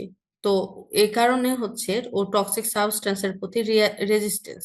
এতে কি হয়, অনেক সময় ধরে যদি ইউরিন আমাদের ব্লাডারে জমাও থাকে, এই যে ইউরিনে যে সব টক্সিক এবং ওয়েস্ট প্রোডাক্ট থাকে, ওগুলো আবার কি হতে পারে না, ইউরিন, ওই ব্লাডারের ইউরিন থেকে বের হয়ে ব্লাডে বা আমাদের শরীরে মিশে যেতে পারে না, কারণ ও হচ্ছে এগুলোর প্রতি রেজিস্ট্যান্স থাকে। এবং আমাদের যে হচ্ছে এপিথেলিয়ামটা আছে, ইউরোথেলিয়াম, এটা কি স্ট্রেসের সাথে অ্যাডাপ্ট করতে পারে। দেখবা আমাদের ইউরিন কি হয়, তুমি যখন হচ্ছে ইউরিনের প্রথম দেখবা যে তোমার প্রেসার যখন আসবে, ইউরিনের প্রেসার, তখন ইউরিনের ভলিউমটা যত বাড়বে, আমাদের ব্লাডার তত বেশি স্ট্রেস হবে। এবং ব্লাডার যত স্ট্রেস হয়, আমাদের মূলত কিন্তু কি হয় না, সাথে সাথে কি হচ্ছে, আমাদের ব্লাডারটাকে হচ্ছে রাপচার হয় না, রাপচার কিন্তু হয় না আমাদের ব্লাড, কিন্তু আমরা, সরি, আমরা কিন্তু প্রস্রাব অনেকক্ষণ আটকে বসে থাকতে পারি, কারণ ও স্ট্রেসের প্রতি অ্যাডাপ্ট করতে পারে। যেমন আমরা রাত্রে প্রায় অনেক সময় দেখা যায় যে 12-13 ঘন্টা হচ্ছে ঘুমিয়ে থাকি। তো ওই সময় কিন্তু অনেক পরিমাণে ইউরিন এসে ব্লাডারে জমা হয়। তাহলে ইউরিনে যখন ইউরিন ভলিউম বাড়বে, আমাদের ব্লাডারে স্ট্রেসটাও বাড়বে এবং সে ওই স্ট্রেসটাকে নিতে পারে। তো ও অ্যাডাপ্টেড এই স্ট্রেসের প্রতি। তাছাড়া আমাদের ইউরোথেলিয়াম একটা কম্পোনেন্ট সিক্রেট করে, এটার নাম কি, গ্লাইকোস অ্যামিনোগ্লাইকেন। এই গ্লাইকোস অ্যামিনোগ্লাইকেন কি করে, ব্যাকটেরিয়াল ব্যারিয়ার হিসেবে কাজ করে। মানে এই যে যেহেতু ইউরিন, এটাকে একটা ওয়েস্ট প্রোডাক্ট যুক্ত ফ্লুইড, এখানে কি হবে, প্রচুর পরিমাণ ব্যাকটেরিয়া ট্যাকটেরিয়া থাকে, ওগুলা যাতে হচ্ছে আমাদের ব্লাডারকে কোনো ক্ষতি না করে, সেই জন্য ব্লাডার নিজেই কি করে, গ্লাইকোস অ্যামিনোগ্লাইকেন তৈরি করে, যেটা ব্যাকটেরিয়াল ব্যারিয়ার হিসেবে কাজ করে। আচ্ছা, আমাদের ইউরিনের যে হচ্ছে মিউকাস মেমব্রেন, সেটা হচ্ছে ইরেগুলার মিউকোজাল ফোল্ড থাকে। অলরেডি সেগুলাকে কি বলা হয়, রুগী বলা হয়। এটার অ্যাটাচমেন্ট অনেক লুজ থাকে। আর ট্রাইগন সম্পর্কে তো বললামই, এই যে এটা হচ্ছে আমাদের ট্রাইগন। এই ট্রাইগনটা কি, স্মুথ সারফেস, ইউরিনটা হচ্ছে এই দিকে চলে আসে, তো এই সারফেসটা অনেকটা স্মুথ হয় এবং এটার অ্যাটাচমেন্টটা কিন্তু ফার্ম হয়। এই যে এইসব আশেপাশের জিনিসের সাথে খুবই ফার্ম ভাবে অ্যাটাচড হয়ে থাকে। এবং ও কোথায় যাচ্ছে আলটিমেটলি, ইউরেটারের ওপেনিং যেটা, এই যে আমাদের দুইটা ইউরেটারের ওপেনিং হচ্ছে আমাদের এই ট্রাইগোনে কিন্তু। আর ওর মধ্যে কি আছে, এই যে এখানে একটা অ্যাঙ্গেল আছে, এটা কি প্রোস্টো ল্যাটারাল অ্যাঙ্গেল বলা হয়। ওকে, এখন আসে আমাদের ব্লাডের একটা স্পেশাল মাসেলের নাম কি, ডেট্রোসোর মাসেল, যেটা খুবই গুরুত্বপূর্ণ। এই ডেট্রোসোর মাসেল হচ্ছে এক ধরনের স্মুথ মাসেল। এই ডেট্রোসোর মাসেল দেখো একটা আরেকটার সাথে লেগে থাকে, এবং এই জন্য লেগে থাকাতে কি হয়, এই যে আমাদের যখন ব্লাডারটা কনস্ট্রাকশন হয় বা স্ট্রেস হয়, এটা একজন আরেকজনের সাথে লেগে থাকার ফলে একজন যদি কন্ট্রাক্ট হয়, তাহলে বাকিরাও কন্ট্রাক্ট হতে পারে। আবার একজন যদি রিল্যাক্সে চলে যায়, বাকিরাও রিল্যাক্সে হয়, কারণ ওরা একজন আরেকজনের সাথে লেগে থাকার কারণে ওদের মধ্যে যে অ্যাকশন পটেনশিয়ালটা, সেটা খুব দ্রুত ছড়ানোর, দ্রুত হচ্ছে স্প্রেড করার প্রবণতা থাকে। ওকে, মানে কাছাকাছি থাকলে অবশ্যই কি, তুমি ধরো যে আহ, দুজন মানুষ যত কাছাকাছি থাকবে, সংবাদ আদান প্রদান করা কিন্তু তাদের জন্য তত সহজ, সময় কম লাগবে। আর দূরে থাকলে কিন্তু ধরো হচ্ছে আদান প্রদানটা টাইম লাগবে, ওই ওই রকমই, যে এই কারণে এই মাসেল গুলো একজন আরেকজনের সাথে লেগে থাকে। আচ্ছা, এখানে এই যে ডেট্রোসোর, আমাদের যে ব্লাডারের ভিতরে সর্বোচ্চ ইউরিনের প্রেসার কত হয়, 40 থেকে 60 মিলিমিটার অফ মার্কারি পর্যন্ত হতে পারে। আর আমাদের যে ইউরেটার আছে, সেটার হচ্ছে কতটুকু হয়, অবলিকলি হয়, এবং এটা 1 to 2 সেন্টিমিটার লেংথ হতে পারে। ওকে, এটা আমাদের অ্যানাটমি, ব্লাডার অ্যানাটমি, এটা একটু তোমরা দেখে নেবে, এটা অলরেডি তোমরা অ্যানাটমিতে পড়ে থাকবা, না পড়লেও ওখানে পড়ে থাকবা। জাস্ট এখানে আমি দিয়ে দিছি যাতে একটু তোমরা ফিজিওলজি পড়ার সময় অ্যানাটমিটা একটু দেখলে তখন হেল্প হয় আর কি। ওকে, আমরা এখন আসি। আমি যতটুকু পারছি তারপরেও বলছি।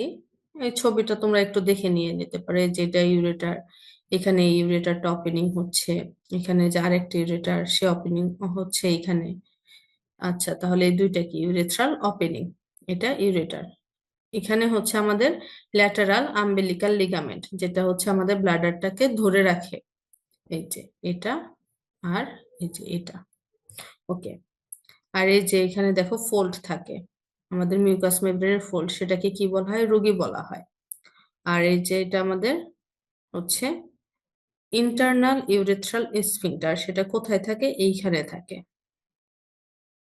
আর এক্সটার্নাল ইউরেথ্রাল স্ফিংটার কোথায় থাকে, এই যে এইটা, এটা হচ্ছে এক্সটার্নাল, এটা হচ্ছে ইন্টারনাল, আর এটা হচ্ছে এক্সটার্নাল। আর এটা কি, এটুকু হচ্ছে ইউরেথ্রা। ওকে, আর এটা হচ্ছে আমাদের এই যে ট্রাইগন, আর এটা ট্রাইগনের সেন্টার, আর এই যে এটা হচ্ছে আমাদের নেক। আর আমাদের হচ্ছে ছেলেদের ক্ষেত্রে এটা মেলটার দেখানো হচ্ছে যে ইউরেথ্রার দুই পাশে কি থাকে, প্রোস্টেট গ্ল্যান্ড থাকে। আর এটা হচ্ছে মেমব্রেনাস ইউরেথ্রা, এটা আর কি ছেলেদের ক্ষেত্রে ইউরিনারি ব্লাডারের, এটা হচ্ছে অ্যানাটমি। ওকে, এটা হচ্ছে আমাদের মেল ইউরেথ্রা, দেখো এই যে মেল ইউরেথ্রা প্রায় 20 সেন্টিমিটার লম্বা হয়, এবং এটা তিনটা পার্ট থাকে। এটা হচ্ছে প্রোস্টেটিক পার্ট, কারণ যেটার দুই পাশে হচ্ছে প্রোস্টেট থাকে। এটা হচ্ছে মেমব্রেনাস পার্ট, আর এটা হচ্ছে আমাদের পেনাইল পার্ট। ওকে, আর এই যে এই অংশটা হচ্ছে নেভিকুলার ফাসা। আর ফিমেল ইউরেথ্রা কিন্তু ছোট থাকে, মাত্র 3.8 সেন্টিমিটার, এটা দুইটা পার্ট থাকে, মেমব্রেনাস আর পার্ট উইদিন দা ভ্যাজাইনা। আর এটাতেও হচ্ছে এক্সটার্নাল ইন্টারনাল স্ফিংটার থাকে। এক্সটার্নাল স্ফিংটার মনে আছে, এই যে এটা এক্সটার্নাল আর এটা ইন্টারনাল। ওকে, তার মধ্যে এক্সটার্নাল যে স্ফিংটার সেটা কি, সেটা হচ্ছে মেমব্রেনাস ইউরেথ্রা দিয়ে হচ্ছে আমাদের, মানে ওটার চারপাশে মেমব্রেনাস ইউরেথ্রা থাকে। এবং আমাদের এক্সটার্নাল ইউরেথ্রাটা আমি একটু দেখাই, এই যে এটা হচ্ছে এক্সটার্নাল ইউরেথ্রা, এটা মেমব্রেনাস ইউরেথ্রা দিয়ে হচ্ছেই থাকে। আর এই যে যে মাসেল গুলা থাকে সেটা হচ্ছে আমাদের এক ধরনের স্কেলেটাল বা ভলেন্টারি মাসেল, এটাকে আমরা কি করতে পারি, নিজেরাই কন্ট্রোল করতে পারি। আমরা কিন্তু হচ্ছে প্রস্রাব যখন করি, ইউরিন মিক্সচারেশন যখন করি, তার মাঝখানেও কিন্তু চাইলে প্রস্রাবটাকে অফ করে ফেলতে পারি। ধরো কেউ একজন ডাক দিলে ইমিডিয়েট বের হয়ে যেতে হবে, তখন আমরা কি করি, সম্পূর্ণ ইউরিনটাকে বের না করেই চলে যায় মিক্সচারেশন ইনকমপ্লিট করে। তো এই যে এটা করতে পারি কেন, এটা মূলত আমাদের এক্সটার্নাল স্ফিংটারটাকে আমরা নিজেরাই কন্ট্রোল করতে পারি এই কারণে। ওকে, তারপর আসি ইন্টারনাল স্ফিংটার। ইন্টারনাল স্ফিংটার যেটা থাকে সেটাই স্মুথ মাসেল ফাইবার দিয়ে তৈরি, এবং এটা কোথায় থাকে, আমাদের হচ্ছে ব্লাডারের নেকে থাকে, এবং এটা আমাদের ইউরিনের থ্রেশহোল্ডটাকে মেনটেন করে। সরি, এই যে এটা হচ্ছে আমাদের ইন্টারনাল, এটাকে কিন্তু আমরা নিজেরা কি করতে পারি না, এটাকে আমরা কন্ট্রোল করতে পারি না, তাহলে এটা কি অটোনমিক। ওকে, আমাদের এই যে ইন্টারনাল যেটা আছে এটা এক ধরনের স্মুথ মাসেল, এই যে এটা একটা স্মুথ মাসেল। আর আমাদের ইন্টারনাল স্ফিংটারটাকে কি করে, মানে ব্লাড ইউরিনটাকে ধরে রাখতে হেল্প করে, মানে থ্রেশহোল্ড প্রেশারটাকে হচ্ছে কন্ট্রোল করে, এবং হচ্ছে আমাদের যাতে ইউরিনটা বের হয়ে না যেতে পারে, ব্লাডার টেম্পটি না হতে পারে, সেটাকে প্রিভেন্ট করে। তো এটা আমাদের ফিমেল ইউরেথ্রা। ফিমেল ইউরেথ্রা খুবই ছোট, 3.8, আর মেল হচ্ছে 20 সেন্টিমিটার। এই যেহেতু মেয়েদের হচ্ছে ইউরেথ্রাটা ছোট, তো আমরা জানি যে মেয়েদের ভ্যাজাইনাতে প্রচুর পরিমাণে ব্যাকটেরিয়া থাকে, তো এই পথটা ছোট হওয়ার কারণে মেয়েদের ইউরিনারি ট্র্যাক্ট ইনফেকশন হওয়ার পসিবিলিটি বেশি থাকে। আর ছেলেদের ক্ষেত্রে হচ্ছে ইউরিনারি ট্র্যাক্ট ইনফেকশন হওয়ার পসিবিলিটি কম, যেহেতু আমাদের ছেলেদের ক্ষেত্রে ইউরেথ্রাটা অনেক বড় থাকে। আর মেয়েদের হচ্ছে ভ্যাজাইনাল এরিয়াটা এমনিতেও নর্মালি হাইলি ব্যাকটেরিয়া থাকে, এটা আমরা জানি। তো এটা হচ্ছে আর কি মেয়েদেরটা আর ছেলেদেরটা দেখাচ্ছে। এই যে ইউরেটেরিক ওপেনিংস, এটা হচ্ছে ইন্টারনাল স্ফিংটার। আর মেয়েদের হচ্ছে পার্ট কি কি থাকে, এই যে দেখো ইউরোজেনিটাল ডায়াফ্রাম, এই যে এটা হচ্ছে মেয়েদেরটা ইউরোজেনিটাল ডায়াফ্রাম, আর এটা হচ্ছে যে ছেলেদেরটা। আর এই যে মেয়েদের ইউরেথ্রা এইটা, আর ছেলেদের ইউরেথ্রা এইখানে থাকে। ওকে, এখন আসি আমরা একটু ডিফারেন্সটা জানি ইন্টারনাল স্ফিংটার আর হচ্ছে এক্সটার্নাল। ওকে, ইন্টারনাল স্ফিংটারটা কোথায় থাকে মনে আছে? যে হচ্ছে এই যে ও সরি, উপরের ছবিটা যে এই যে এইখানে থাকে হচ্ছে আমাদের ইন্টারনাল স্ফিংটার। ওকে, আর এক্সটার্নাল স্ফিংটার কোথায় থাকে? যে এইখানে থাকে, বা ইন্টারনালটা এইখানে থাকে আর এক্সটার্নালটা এইখানে থাকে। ওকে, তাহলে হচ্ছে আমাদের ইন্টারনাল স্ফিংটারটা কোথায় থাকে? ব্লাড নেকে থাকে। এই যে এটা হচ্ছে কি ব্লাড নেক, ব্লাড নেকে হচ্ছে ইন্টারনাল স্ফিংটারটা থাকে। আর এক্সটার্নালটা কোথায় থাকে? ইউরোজেনিটাল ডায়াফ্রামে। দেখো এই যে এটা ইউরোজেনিটাল ডায়াফ্রাম, ইউরোজেনিটাল ডায়াফ্রাম এইখানে থাকে ইন্টারনাল সরি এক্সটার্নাল স্ফিংটারটা। ওকে, ইন্টারনাল স্ফিংটারটা কি স্মুথ মাসেল, আর এক্সটার্নালটা হচ্ছে স্কেলেটাল মাসেল। স্কেলেটাল মাসেল এবং এটার নার্ভটা কি সোমাটিক নার্ভ, এই কারণে এটাকে আমরা কি করতে পারি নিজেরা কন্ট্রোল করতে পারি। আর ইন্টারনাল স্ফিংটারটা হচ্ছে আমাদের স্মুথ মাসেল, এটা কি যে নার্ভ সাপ্লাই পায় সেটা অটোনমিক, এবং এই জন্য এটাকে আমরা কন্ট্রোল করতে পারি না। এখন আসি হচ্ছে আমাদের ইউরেটারের যে ইন্টারভেনশন সেটা একটু পড়ি। ইউরেটারে হচ্ছে আমাদের তিন ধরনের নার্ভ সাপ্লাই আসে, একটা সেন্সরি নার্ভ, আর একটা সিম্প্যাথেটিক, আর একটা প্যারাসিম্প্যাথেটিক। সেন্সরি সাপ্লাইটা কোথায় থেকে পায়? থোরাসিক 12 থেকে লাম্বার 2 পর্যন্ত। সিম্প্যাথেটিকটা কোথায় থেকে পায়? থোরাসিক 10 থেকে লাম্বার 1 পর্যন্ত। সিম্প্যাথেটিকটা কি করে? ইউরেটারটাকে রিল্যাক্স করে। আর প্যারাসিম্প্যাথেটিকটা হচ্ছে আসে স্যাক্রাল 2 থেকে স্যাক্রাল 4 সেগমেন্ট থেকে, এবং ও কি করে আমাদের ইউরেটারের কন্ট্রাকশন করে।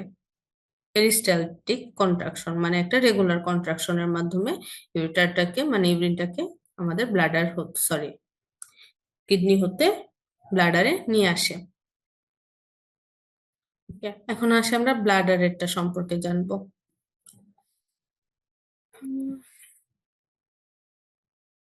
ওকে, ব্লাডারে হচ্ছে আমাদের সেন্সরি ফাইবারও থাকে, মোটর ফাইবারও থাকে।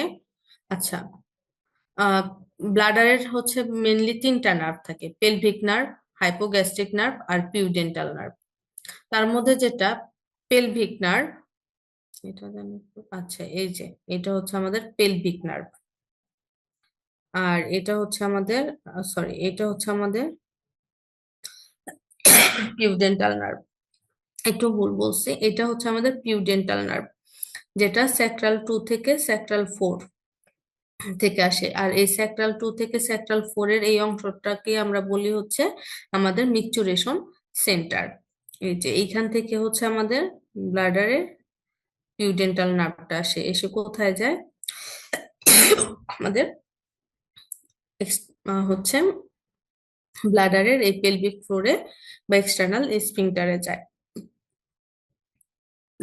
তারপর আসি পেলভিক নার্ভ। পেলভিক নার্ভটা হচ্ছে কি প্যারাসিম্প্যাথেটিক। ওকে, এটা হচ্ছে এখান থেকে আসে। আর যেটা হাইপোগ্যাস্ট্রিক সেটা হচ্ছে থোরাসিক 10 থেকে লাম্বার 2 এরিয়া থেকে আসে, এবং এটাও হচ্ছে কোথায় যাচ্ছে? ব্লাডারে যাচ্ছে। তাহলে আমাদের ব্লাডার মোট তিনটা নার্ভ সাপ্লাই পায়, হাইপোগ্যাস্ট্রিক, পেলভিক, পিউডেন্টাল। আচ্ছা, এখন আসি পেলভিক নার্ভ। পেলভিক নার্ভ হচ্ছে কি করতে পারে? মূলত আমাদের ব্লাডারের যে স্ট্রেস সেটাকে ডিটেক্ট করতে পারে। ওর যে সেন্সরি ফাইবার গুলো আছে সেটা হচ্ছে আমাদের ব্লাডারের স্ট্রেসটাকে ডিটেক্ট করে। আর মোটর ফাইবারটা কি করে? প্যারাসিম্প্যাথেটিক ফাইবার, এটা হচ্ছে সেক্টরাল 2, 3, 4 থেকে আসে, এবং ওরা কি করে? ডেট্রোসর মাসেলকে কন্ট্রাক্ট করে। কন্ট্রাক্ট করার কিভাবে করে? আমাদের ডেট্রোসর নিউক্লিয়াসের মাধ্যমে। মূলত হচ্ছে পেলভিক নার্ভ, পেলভিক নার্ভ হচ্ছে কি করবে আমাদের? হচ্ছে যে এখান থেকে হচ্ছে প্যারাসিম্প্যাথেটিক যে নিউজটা আছে সেটা হচ্ছে আমাদের ব্লাডারে ক্যারি করে, এবং ক্যারি করে কোথায় নিয়ে যায়, আমাদের ব্লাডারে ডেট্রোসোর মাসেলকে নিয়ে যায়, এবং ডেট্রোসোর মাসেলকে কি করে, কন্ট্রাকশন করে। কন্ট্রাকশন হওয়ার ফলে কি হয়, ব্লাডার চেপে যায় এবং ইউরিন হচ্ছে বের হয়ে যায় আমাদের বডি থেকে। আচ্ছা, আর ডেট্রোসোর মাসেলের যে হচ্ছে আহ, এই পেলভিক নার্ভটা হচ্ছে ডেট্রোসোর মাসেলের কোথায় হচ্ছে নিউজটা নিয়ে যায়, ডেট্রোসোরের নিউক্লিয়াসে নিয়ে যায়। তাছাড়াও আরো কি করে, ওর কাজে হচ্ছে হচ্ছে পেলভিক নার্ভের কাজে হচ্ছে ইউরিন বের করে দেওয়া। ইউরিন বের করার জন্য কি করতে হবে, প্রথমত ব্লাডারটাকে হচ্ছে কন্ট্রাকশন করতে হবে। তাছাড়া আরেকটা কি করতে হবে, আমাদের এই যে ব্লাডারের যে হচ্ছে ইন্টারনাল স্ফিংক্টারটা থাকে সেটাকে রিল্যাক্স করতে হবে। এটা রিল্যাক্স হলেই না ইউরিনটাকে বের করতে পারবো। শুধু ব্লাডার কন্ট্রাকশন কন্ট্রাকশন করলেই তো হবে না, এখানে স্ফিংক্টারটাকে রিল্যাক্স করলে তবেই না ইউরিন বের হতে পারবে। তাহলে আমাদের পেলভিক নার্ভের কাজই হচ্ছে ইউরিনটাকে বের করে দেওয়া। তাহলে ও কি করবে, ব্লাডারে কন্ট্রাকশন করবে, রিল্যাক্স করবে। তো আলটিমেটলি ও হচ্ছে কি করতেছে, এই জন্য যেহেতু আমরা, ও হচ্ছে কি করে ইউরিনটাকে বের করে ব্লাডারটাকে এমটি করে দেয়, এই জন্য ওকে আমরা বলি নার্ভ অফ এমটি। হাইপোগ্যাস্ট্রিক উল্টা, হাইপোগ্যাস্ট্রিক হচ্ছে কি করে, ওর সেন্সরি ফাইবার গুলো হচ্ছে ওই যে সেন্সেশন অফ ফুলনেস এবং পেন। আমাদের অনেক বেশি প্রস্রাব হয়ে গেলে আমাদের কি হয়, পেটে কেমন জানি একটু একটু পেন পেন কেমন জানি একটা ফিলিং হয়, পেনই বলা হয়, এবং আমরা বুঝতে পারি যে হচ্ছে পেটটা ফুল হয়ে গেছে, ঠিক না? তো হচ্ছে এই যে এই জিনিসটা আমরা কেন বুঝতে পারি, আমাদের হাইপোগ্যাস্ট্রিক নার্ভের কারণে। হাইপোগ্যাস্ট্রিক নার্ভের মূলত সেন্সরি ফাইবারের কারণে। আচ্ছা, তাছাড়া হাইপোগ্যাস্ট্রিকের মোটর ফাইবারও থাকে। এই মোটর ফাইবারটা সিম্প্যাথেটিক, এরা কোথায় থেকে আসে, নাম্বার 1 2 3 থেকে আসে। ওরা তাহলে কি করবে, আমাদের পেলভিক নার্ভের উল্টা ডেট্রোসোর মাসলকে রিল্যাক্স করবে, যাতে ইউরিন আরো হচ্ছে কি করতে পারে, কিডনি থেকে এখানে চলে ব্লাডারে চলে আসতে পারে, এবং ইন্টারনাল স্ফিংক্টারটাকে কন্ট্রাকশন করবে যাতে হচ্ছে বের না হয়ে চলে যায়। কারণ ও হচ্ছে ওর কাজে কি, ফিলিং করা, মানে ব্লাডারটাকে ভরে ফেলা। তাহলে ইন্টারনাল স্ফিংক্টার যখন কনস্ট্রাকশন হয়ে থাকবে তখনই না হচ্ছে ইউরিন কি করতে পারবে না, বের হয়ে যেতে পারবে না। আর হচ্ছে ডেট্রোসোর মাসেল রিল্যাক্স করলে কি হবে, ইউরিনটা কিডনি থেকে ইউরেটার হয়ে ব্লাডারে চলে আসবে। ওকে, এখন আসি পিউডেন্টাল নার্ভ। এটা হচ্ছে সোমাটিক নার্ভ, মানে এটাকে আমরা নিজেরা কন্ট্রোল করতে পারি। এটা নিউক্লিয়াসকে কি বলা হয়, অনুপস নিউক্লিয়াস, ঠিক আছে, যেটা অ্যান্টেরিয়র হর্ন সেল থেকে আসে, এবং এটাকে আমরা কর্টিক স্পাইনাল ট্র্যাক্টের কন্ট্রোলে থাকে। এটা কোথায় থেকে আসে, একটু আগে ছবিতে দেখছি, সেক্টরাল 2 3 4 থেকে আসে, এবং এটা কি করে, আমাদের এক্সটার্নাল স্ফিংক্টারের কন্ট্রাকশন করে। ওকে, তাহলে এখানে আমরা একটু ছবিটা একটু দেখার চেষ্টা করি। এই যে আমাদের হাইপোগ্যাস্ট্রিক যেটা, সেটা আসতেছে। হাইপোগ্যাস্ট্রিক কি বলা হয়, নার্ভ অফ, কি বলা হয়, আচ্ছা তো নার্ভ অফ ফিলিং বলা হয়। তো হচ্ছে কি করবে, আমাদের এখানকার মাসেলটাকে রিল্যাক্স করবে আর এটাকে কন্ট্রাকশন করে দিবে, এই কারণে ইউরিন বের হতে পারবে না। আর হচ্ছে মাসেল যেহেতু রিল্যাক্স হয়ে আছে, ইউরিন তখন কিডনি থেকে ব্লাডারে চলে আসবে। পেলভিক নার্ভ হচ্ছে উল্টা, ও কি করবে, এই আমাদের এই ব্লাডারের মাসেলটাকে কন্ট্রাক্ট করবে আর এটাকে রিল্যাক্স করবে। তাহলে ব্লাডার মাসেল যখন কন্ট্রাক্ট হবে এবং এটা রিল্যাক্স হলে কি হবে, ইউরিন বের হয়ে চলে যাবে। আর এই যে এটা পিউডেন্টাল নার্ভ অ্যান্টেরিয়র হর্ন থেকে আসতেছে, এবং এসে কি করতেছে, এটাকে আমরা নিজেরা কন্ট্রোল করতে পারি, মানে এটাকে এক্সটার্নাল স্ফিংক্টারে কাজ করে এবং হচ্ছে রিল্যাক্স করতে সাহায্য করে, আলটিমেটলি তখন ও চলে যায়। ওকে, আমাদের যে অ্যাফারেন্ট ফাইবার গুলো আছে, অ্যাফারেন্ট ফাইবার গুলা মূলত যেগুলা মাইলিনেটেড থাকে, ওরা হচ্ছে প্যাসিভলি কাজ করে। যখন হচ্ছে আমাদের ব্লাডার ডিস্টেনশন হয়ে যায় তখন আলটিমেটলি হচ্ছে কি হবে, সরি, একটু, ওকে, ব্লাডারটাকে অ্যাক্টিভলি কনস্ট্রাকশন করতে সাহায্য করে এবং ব্লাডারটাকে ফিলিং এ হচ্ছে ফিলিং হওয়ার পর। আর আনমাইলিটেড যেগুলা থাকে একজন, ওরা হচ্ছে আমাদের ব্লাডারের প্রতি ইনসেনসিটিভ। ওরা হচ্ছে ব্লাডারটা কিরকম সেটা না, আমরা এটাকে হচ্ছে নিজেরা ফিজিওলজিক্যাল কন্ডিশন অনুযায়ী হচ্ছে ই করতে পারে, কন্ট্রোল করতে পারে। ওকে। তাছাড়া বিভিন্ন হচ্ছে নক্সিয়া স্টিমুলি বা কেমিক্যাল ইরিটেশন বা কুলিং হলেও হচ্ছে আমরা এটাকে বুঝতে পারি। যেমন হচ্ছে আমাদের ধরো কোনো কারণে ব্যাকটেরিয়াল ইনফেকশন হয়ে গেল ব্লাডারে, তখন আমাদের পেন হয়। তো এই যে এই পেইনটা কেন আমরা বুঝতে পারি, এই আনমাইলিটেড এক্সনের কারণে। বা কোনো কারণে আমাদের ইরিটেশন হচ্ছে ভিতরে, আমাদের ইউরিনের কোনো কম্পোনেন্ট যেটা আমাদের ইরিটেশন করতেছে, সেটাও আমরা বুঝতে পারি এই আনমাইলিটেড এক্সনের কারণে। তাছাড়া সেল বডি থাকে, তারপরে হচ্ছে যে সি ফাইবার, এই ফাইবার গুলো আলটিমেটলি ডর্সাল রুট গ্যাংলিয়া থেকে আসে, এবং এরা হচ্ছে থাকে স্যাক্রাল 2 থেকে 4 এবং থোরাসিক 11 থেকে লাম্বার 2 স্পাইনাল সেগমেন্টে। তাহলে ব্লাডারের ফিলিং এ কে কে কাজ করতেছে? আমাদের ব্লাডার ফিলিং কিভাবে হয়? প্রথমত ইউরেটার থেকে, কিডনি থেকে ইউরেটারের মাধ্যমে ইউরিনটা হচ্ছে ব্লাডারে আসে, তাহলে transport of urine through the ureter. তারপরে ব্লাডারে কি হচ্ছে, ইউরিনটা হচ্ছে স্টোর থাকে। তারপর ব্লাডার কি করে, এক সময় হচ্ছে অনেক, যখন একদম ইউরিন পর্যাপ্ত পরিমাণ হয়ে যাবে, তখন সে হচ্ছে ব্লাডারের টোনটা বেড়ে যাবে। ব্লাডারের টোন বাড়া মানে কি, ব্লাডার কনস্ট্রাকশন হবে, ব্লাডার কনস্ট্রাকশন হয়ে ইউরিনটাকে বের করে দিবে। আবার সে রিল্যাক্সেশন হয়ে আবার সে কি করবে, আবার হচ্ছে ওই যে ইউরেটারের মাধ্যমে ইউরিন ব্লাডারে চলে এসে আবার সে হচ্ছে ইউরিনটাকে স্টোর করবে। মানে এই কয়েকটা কাজ হচ্ছে ব্লাডারে হয়ে থাকে, মানে একবার আসবে, বের হবে, আবার আসবে, আবার বের হবে, এটাই হচ্ছে ওর কাজ। ওকে, এখন ইউরিন কিভাবে ইউরেটার থেকে ব্লাডারে আসে সেটা একটু আমরা দেখি। প্রথমে আমাদের হচ্ছে, আমি অলরেডি এগুলো পড়াইয়া দিছি কিছুক্ষণ আগে ছবি দেখাইয়া, তো এগুলো জাস্ট ওগুলার ফ্লো চার্ট। তোমরা ছবিটা আঁকবা, একে সাথে এই ফ্লো চার্টটা দিয়ে দিবা। কি হবে প্রথমে, কিডনিতে হচ্ছে,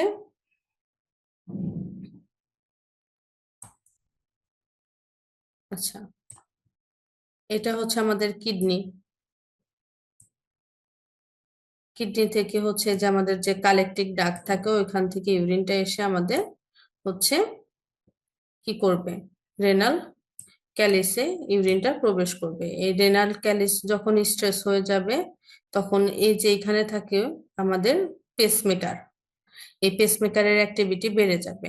এই পেসমেকারের অ্যাক্টিভিটি যখন বাড়বে, তখন হচ্ছে একটা অ্যাকশন পটেনশিয়াল তৈরি হবে, এবং এই অ্যাকশন পটেনশিয়াল তৈরি হওয়ার কারণে আলটিমেটলি ইউরিনটা হচ্ছে এই যে আমাদের এই কিডনি থেকে বের হয়ে ইউরেটারে চলে আসবে।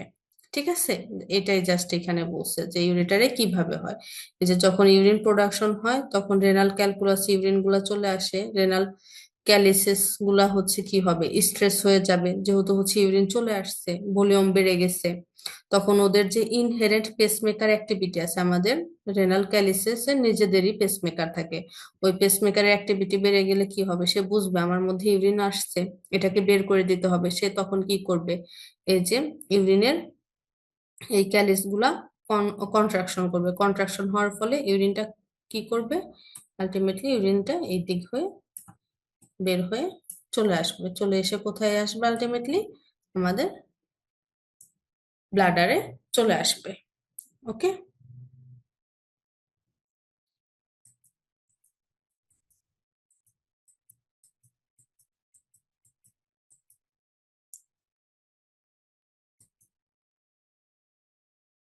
আচ্ছা, তো হচ্ছে ইউরেটার দিয়ে কিভাবে ট্রান্সপোর্ট হয় সেটা অলরেডি আমি বলে দিছি এখানে, ওইগুলাই জাস্ট হচ্ছে আবার আলোচনা করছে, এগুলারা নিজেরা পড়ে নিও। জাস্ট এখান থেকে একটা জিনিস জেনে রাখো, এখানে যে যে পেসমেকারটা কাজ করে কি কোন চ্যানেলের মাধ্যমে, ক্যালসিয়াম ক্যালমোডুলিন এর মাধ্যমে, এটা একটু জেনে রাখো। এখানে জাস্ট ওইগুলাই হচ্ছে ব্যাখ্যা করছে যে আমাদের যে হচ্ছে যে নার্ভ অ্যাকশনটা, এটা প্রত্যেক সেকেন্ডে কতটুকু যায়, 6 সেন্টিমিটার পার সেকেন্ড যায় একটা বাস, মানে একটা ফাইবার থেকে আরেকটা ফাইবারে হচ্ছে ওর স্পিড কতটুকু থাকে, সেগুলাই এখানে আলোচনা করছে।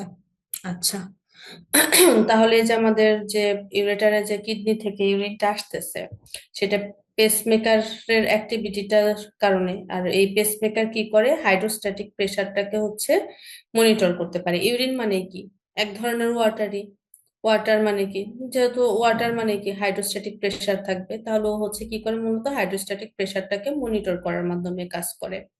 আচ্ছা, তাহলে ইউরিনের যে হচ্ছে ট্রান্সপোর্টটা হয়, এগুলার ইনফ্লুয়েন্সিং ফ্যাক্টর কি আছে? কতটুকু ইউরিন ফর্মেশন হচ্ছে, ইউরিন যত ফর্মেশন হবে আমাদের মিচুরেশন তত বেশি হবে, স্বাভাবিক। তাছাড়া আমাদের দেখো, আমাদের যখন হচ্ছে কিডনিটা, কিডনি থাকে উপরে, আর ইউরেটার থেকে ব্লাডারটা, যেটা আমি জাস্ট আঁকানোর জন্য, যদিও ভালো হয় না, ব্লাডারটা কিন্তু নিচে থাকে আমাদের বডির। যদি একটা মানুষ আমরা আলটিমেটলি হচ্ছে ই করি, তাহলে কিডনি কি থাকে, উপরে থাকে, আর ব্লাডারটা কি থাকে, নিচে থাকে। তাহলে ইউরেটারে যে, ইউরেটার থেকে কিডনিতে যে হচ্ছে ইউরিনটা বের হয়ে ব্লাডারে আসবে, সেক্ষেত্রে কি হবে, গ্র্যাভিটিও কিন্তু এক্ষেত্রে কাজ করবে, ঠিক না? তাহলে আমাদের ইউরিনের ট্রান্সপোর্টটা কি গ্র্যাভিটির কারণেও কিন্তু হয়ে থাকে, তাছাড়া ডায়োরিসিসের কারণেও হয়ে থাকে। এই কারণে ইউরিনের ফ্লুইডিটি যত বেশি হবে, ইউরিন তত কি হবে, কিডনি থেকে বের হয়ে, মানে হচ্ছে ইউরিনের ভলিউম যত বাড়বে, সে কি কিডনি থেকে, কিডনিতে তার হাইড্রোস্ট্যাটিক প্রেসার তত বাড়বে, হাইড্রোস্ট্যাটিক প্রেসার যত বাড়বে তত সে কি হবে, ইউরেটার থেকে বের হয়ে ব্লাডারে চলে আসবে। তাহলে ইউরিনের ট্রান্সপোর্ট এই তিনটা ফ্যাক্টরের উপর নির্ভর করে, ইউরিনের ভলিউম কত, গ্র্যাভিটি আর ডায়োলিসিসের উপর। আচ্ছা, এখন আসি হচ্ছে, তাছাড়া দেখো আমাদের ইউরেটারে কিন্তু কোনো ধরনের স্ফিংক্টার থাকে না। তাহলে হচ্ছে আমাদের একটা জিনিস কি, আমাদের এই যে এটা যে কিডনি, এটা যে ইউরেটার, আর এটা যে ব্লাডার,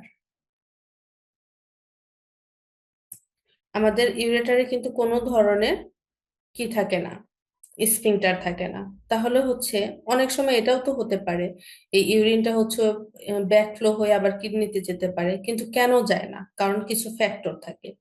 এই যে দেখো আমাদের যে ইউরেটার, এটা কিন্তু কি অনেকটা বাঁকা থাকে। এই বাঁকা থাকার কারণে হচ্ছে ব্লাডের কি হচ্ছে পথ, সরি, ইউরিন হচ্ছে কি করতে পারে না, ওর দিক হচ্ছে ওই পরিমাণে উল্টা দিকে পরিবর্তন করতে পারে না। তো অবলিক কোর্স এটা একটা কারণ। আর আমাদের যে হচ্ছে যে ট্রুসোর মাসেল যেটা থাকে, সেটার হচ্ছে একটা টোন থাকে, এই টোনের কারণে হচ্ছে আলটিমেটলি যে আমাদের এই ডেট্রোসোর মাসেল রিল্যাক্স হয়ে যখন থাকবে কি, মানে ব্লাডার যখন খালি হয়ে থাকবে, সে তখন হচ্ছে রিল্যাক্স হয়ে থাকে, এবং এর ফলে কি হবে, গ্র্যাভিটি ট্যাভিটি হেল্প করে উল্টা এটাকে এই দিকেই নিয়ে আসবে, বরং এইদিকে যাবে না। ওকে, তো এটা হচ্ছে আমাদের, এই কারণে মূলত কি হয় না, আমাদের ইউরেটার থেকে ব্যাকফ্লো হয়ে ইউরিন কিডনিতে যেতে পারে না। আর আমাদের ইউরেটারটা ওপেন হওয়ার জন্য কে কে কাজ করে, পেরিস্টালটিক, পেরিস্টালটিক একটা কন্ট্রাকশন হয়, যেটা হচ্ছে আমাদের ইউরেটারের প্রেসার বাড়িয়ে দেয়, এই কারণেই মূলত ইউরিনটা কিডনি থেকে ইয়েতে চলে যায়, ব্লাডারে চলে যায়। আচ্ছা, এখন আসি, আমাদের যে ব্লাডার কতটুকু ইউরিন হচ্ছে স্টোর করতে পারে।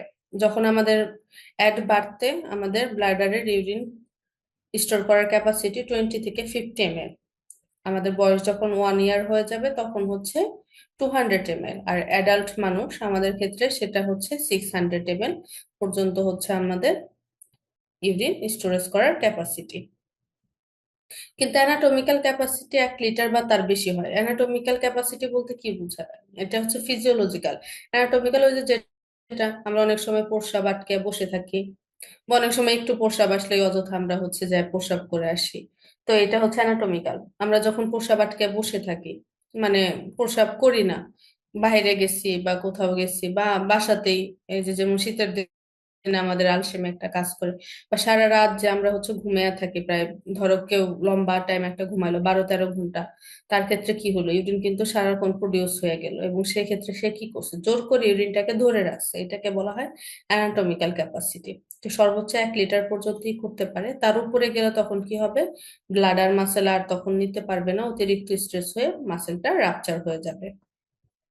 আচ্ছা, আমাদের এই যে ব্লাডার মাসেলের যে কতটুকু সে কন্ট্রাকশন করতে পারে এবং কতটুকু সে অ্যাক্টিভ আছে, ব্লাডারের ভলিউম কতটুকু, তার প্রেসার কতটুকু, এগুলা কিন্তু আমরা কি করতে পারি, সরি, ব্লাডার টোন বলতে কি বোঝায়? ব্লাডারের ভলিউমের সাথে প্রেসারের রিলেশনটাকে হচ্ছে ব্লাডার টোন বলে।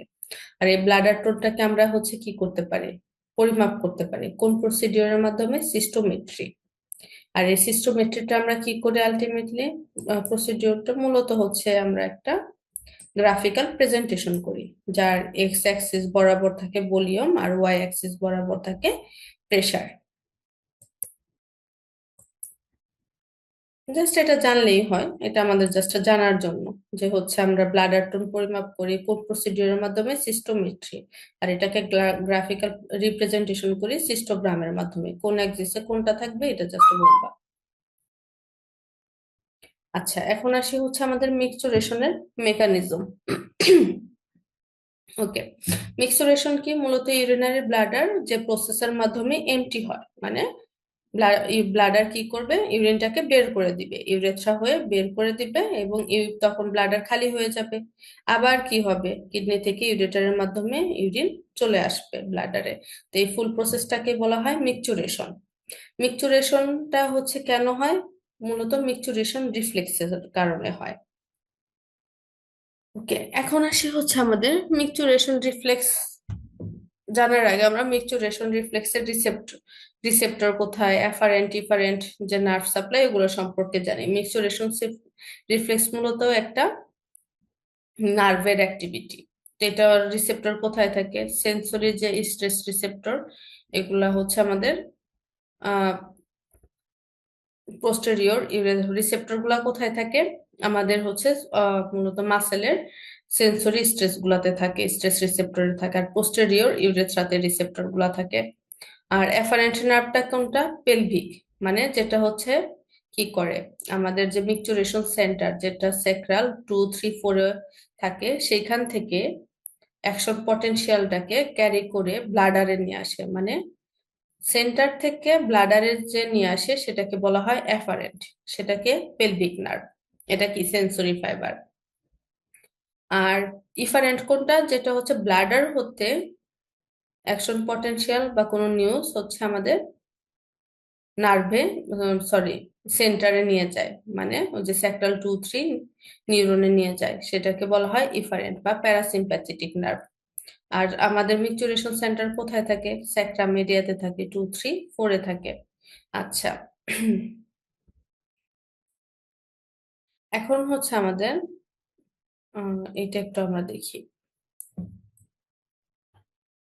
আমাদের কোনো কারণে হচ্ছে ধরো ব্লাডারটা ফুল হয়ে গেল, যথেষ্ট পরিমাণ ইউরিন চলে আসলো আমাদের, তখন ব্লাডারটা কি হবে? স্ট্রেস হবে। ব্লাডার যখন স্ট্রেস হবে তখন আলটিমেটলি ব্লাডার ইম্পটিং এর কাজ কে করে? মনে আছে? হাইপোগ্যাস্ট্রিক নাকি পেলভিক করে? কেউ কি আসছো, শুনতেছো, নাকি কেউই নাই? আপু কেউ নাই। আচ্ছা, ওকে, সমস্যা নেই। তুমি বলো তো, তুমি কি শুনছিলা তখন যে হচ্ছে আমাদের নার্ভ অফ এম্পটিং কোনটা? Pelvic nerve. ধরো কোনো কারণে আমাদের মানে যখন হচ্ছে পর্যাপ্ত পরিমাণ ইউরিন ভলিউম আমাদের হচ্ছে ব্লাডারে এসে স্টোর হবে, তখন ব্লাডার কি করতে যাবে? ওটাকে বের করে দিতে চাবে। তো এই কাজটা করে হচ্ছে আমাদের এই পেলভিক নার্ভ। পেলভিক নার্ভ কি করবে? ব্লাডার মাসেল যখন হচ্ছে অনেক বেশি স্ট্রেস হয়ে যাবে, সেই খবরটা হচ্ছে আলটিমেটলি আমাদের যে মিক্সচুরেশন সেন্টারে নিয়ে যাবে। তখন হচ্ছে কি করবে? আলটিমেটলি মিক্সচুরেশন সেন্টার বলবে তুমি এখন ডেট্রোসার মাসেলকে কন্ট্রাক্ট হতে বলো। এই যে এই খবরটা আবার সে ডেট্রোসার মাসেলে নিয়ে আসবে, তখন কি হবে? ডেট্রোসার মাসেল হচ্ছে কন্ট্রাক্ট হবে। তাছাড়া আবার পেলভিক নার্ভ কি করবে? আমাদের ইন্টারনাল স্ফিংক্টারটাকে রিল্যাক্স হতে বলবে। এটা কন্ট্রাক্ট করলো আর এটা রিল্যাক্স করলো, আলটিমেটলি ইউরিন বের হয়ে গেল। আচ্ছা, আর যখন ইউরিন বের হয়ে গেল তখন কি হবে? আমাদের এই ব্লাডারটাকে হচ্ছে আবার কি করতে হবে? রিল্যাক্স মোডে নিয়ে আসতে হবে। সেটা কে করবে? হাইপোগ্যাস্ট্রিক নার্ভ নিয়ে যাবে কোথায়? আমাদের এই যে মিক্সচুরেশন সেন্টারে। সে আবার কি করবে? আমাদের বলবে যে এখন ইউরিন সব বের হয়ে গেছে, তুমি এখন রিল্যাক্স হয়ে যাও। ওকে রিল্যাক্স করবে আর এটাকে কি করবে? কন্ট্রাক্ট করবে। ওকে। আর আমাদের পিউডেন্টাল নার্ভ কি করবে, এই যে এক্সটার্নাল ইউরেথ্রাকে যা রিল্যাক্স করে দিবে এক্সটার্নাল স্ফিংক্টার, তখন হচ্ছে আমাদের ইউরিনটা আলটিমেটলি বের হয়ে যাবে। তো ফুল এই প্রসেসের মাধ্যমে হচ্ছে আমাদের মিকচুরেশন প্রসেসটা হয়ে থাকে। আচ্ছা, আমাদের ব্লাডারে যখন প্রচুর পরিমাণে ইউরিন আসে তখন আমরা কিন্তু কি করতে পারি, ব্লাডার যা ডিস্টেন্ট হয়ে গেছে তখন কিন্তু আমরা সেন্সেশনটা পাই। এটা কেন পাই, আমাদের ডেট্রোসোর মাসল থেকে অ্যাফারেন্ট আসছে, কিছু অ্যাফারেন্ট আসে ডেট্রোসোর মাসেলে, যেটা হচ্ছে পেলভিক নার্ভ অলরেডি আমরা বলছি। তাছাড়া হচ্ছে ট্রাইগোন, পোস্টেরিয়র ইউরেথ্রাতেও কিছু অ্যাফারেন্ট নার্ভ থাকে। শুধু যে ডেট্রোসোর মাসেলে থাকে তা না, ডেট্রোসোর মাসেলে থাকে, ট্রাইগোনে থাকে, পোস্টেরিয়র ইউরেথ্রাতে থাকে। তার মধ্যে ড্রাই ডেট্রোসোরের যে অ্যাপারেন্ট নার্ভ গুলো আসে সেটা কোথায় থেকে আসে, পেলভিক নার্ভ থেকে আসে, স্পাইনাল কর্ড থেকে পেলভিক নার্ভ হচ্ছে ডেট্রোসোর মাসেলে আনে। আর ট্রাইগোন আর পোস্টেরিয়রের সাথে আসে হচ্ছে হাইপোগ্যাস্ট্রিক নার্ভ, যেটা হচ্ছে আমাদের থোরাসিক 11 অ্যান্ড লাম্বার 2 থেকে আসে। আলটিমেটলি কোথায় এসে পৌঁছায়, আমাদের পন্টাইন এবং সুপ্রা পন্টাইন সেন্টার থেকে আসে।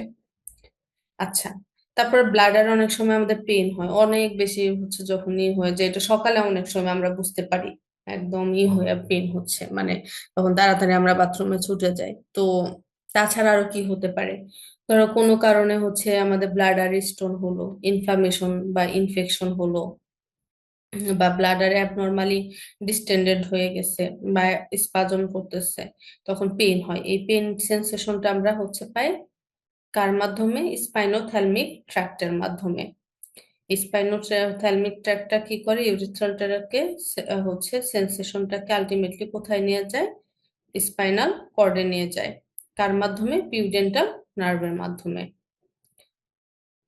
ওকে, তাহলে আমাদের মিকচুরেশন রিফ্লেক্সটাকে স্টিমুলেট কে করে, মূলত কেন হয়, মিকচুরেশন রিফ্লেক্স কখন হবে, ব্লাডার যখন ইউরিন দিয়ে ফিল হয়ে যাবে।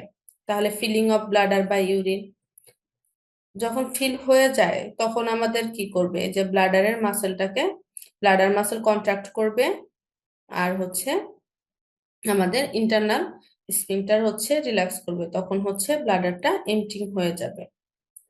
আচ্ছা, ওকে,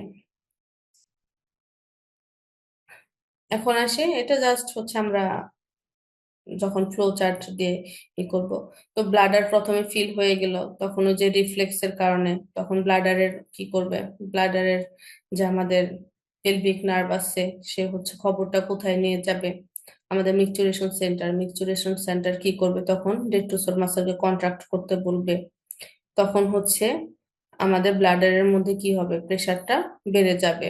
বেড়ে গেলে তখন আমাদের ইউরিনটা হচ্ছে বের হয়ে যাবে। ইউরিন যখন বের হয়ে যাবে তখন আবার কি হবে, ব্লাডারের প্রেসারটা বেজ লাইনে চলে আসবে।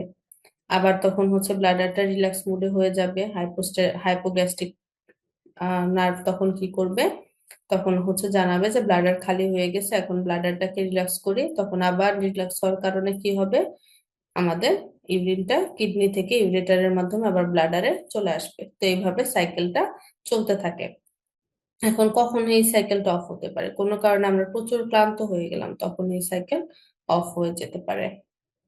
আচ্ছা, এখন কোনো কারণে মিকচুরেশন রিফ্লেক্স কখন প্রচুর পাওয়ারফুল হয়, ধরো কোনো কারণে আমাদের পিউডেন্টাল নার্ভটাকে ইনহিবিট করে দিলাম, তখন হচ্ছে মিকচুরেশন কি হবে, অটোমেটিক হয়ে যাবে। ওকে, আমাদের ধরো আমাদের ইউরিন ভলিউম কখন কি হলে আমরা কি করতে পারি, যখন ব্লাডারের মধ্যে ইউরিন 300 থেকে 400 ml হবে, তখন প্রথম আমাদের মিকচুরেশন করার ডিজায়ারটা হচ্ছে হবে, তখন আমরা বুঝতে পারি যে না, আমাদের এখন কি করতে হবে, মিকচুরেশন করতে হবে। তারপরে যখন ইউরিন ভলিউম 500 থেকে 600 ml হবে, তখন হচ্ছে আমাদের আর্জেন্ট একটা ডিজায়ারই হয়, তখন মানে আমরা করতে পারি না। আর যখন 700 ml হয় তখন আমাদের করেই ফেলতে হয়, না হলে আমাদের ফেটে যাবে, এরকম একটা হয়। আর আমরা সেন্সেশন অফ ফুলনেস কখন পাই, যে আমাদের ব্লাডারটা ভরে গেছে, তখন হচ্ছে যখন ইউরিন ভলিউম 400 ml হয়। আচ্ছা, আমাদের সিম্প্যাথেটিক সিস্টেমের কি রোল আছে, আমাদের সিম্প্যাথেটিক সিস্টেমের যে হচ্ছে রোলটা হচ্ছে আমাদের ইন্টারনাল স্ফিংক্টারের যে টোন সেটাকে নিয়ন্ত্রণ করে আমাদের সিম্প্যাথেটিক নার্ভাস সিস্টেম। তো ইন্টারনাল স্ফিংক্টারের টোনটাকে যদি বাড়ায় তাহলে কি হবে, আমাদের ব্লাডার থেকে ইউরিন বের হয়ে যেতে পারবে না। তো আবার হচ্ছে, আবার যখন রিল্যাক্স হবে তখন ব্লাডারটা থেকে ইউরিন বের হয়ে যাবে, তো আলটিমেটলি ওইভাবেই কাজ করে। তাছাড়া ওর আরেকটা গুরুত্বপূর্ণ কাজ আছে। সেটা কি, আমাদের মেলদের ক্ষেত্রে আমরা জানি ব্লাডারের, সরি,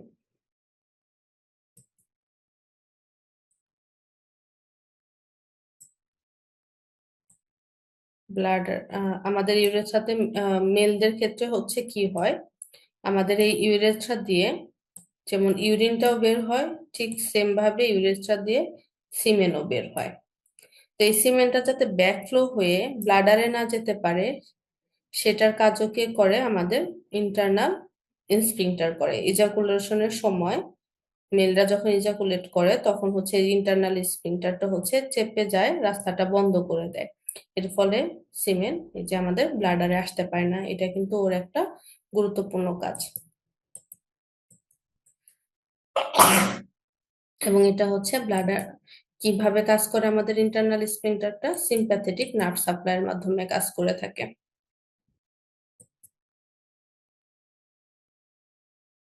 আচ্ছা, তাহলে আমাদের মিকচুরেশনের সেন্টারটা কোথায়, স্যাক্রাল 2, 3, 4। এটা হচ্ছে মূলত রিফ্লেক্সটাকে ইভাকুয়েশন করে। আর তাছাড়া পন্স এবং হাইপোথ্যালামাসও কিন্তু থাকে। পন্স হচ্ছে ব্যারিংটন সেন্টার এবং ফ্যাসিলিটিং, মানে আমাদের মিকচুরেশনটাকে ফ্যাসিলিটেট করে।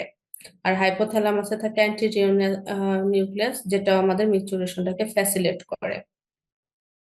সেরেব্রাল কর্টেক্সে মোটর কর্টেক্স থাকে, লিম্বিক সিস্টেম আর বেসাল গ্যাংলিয়া থাকে। মোটর কর্টেক্স কি করে, মূলত আমাদের ওই যে সেরেব্রাল কর্টেক্সের যে ফ্রন্টাল জাইরাস এবং মিড ব্রেন, এটা আমাদের পন্টাইন যে নার্ভটাকে আছে সেটাকে ইনহিবিট করে।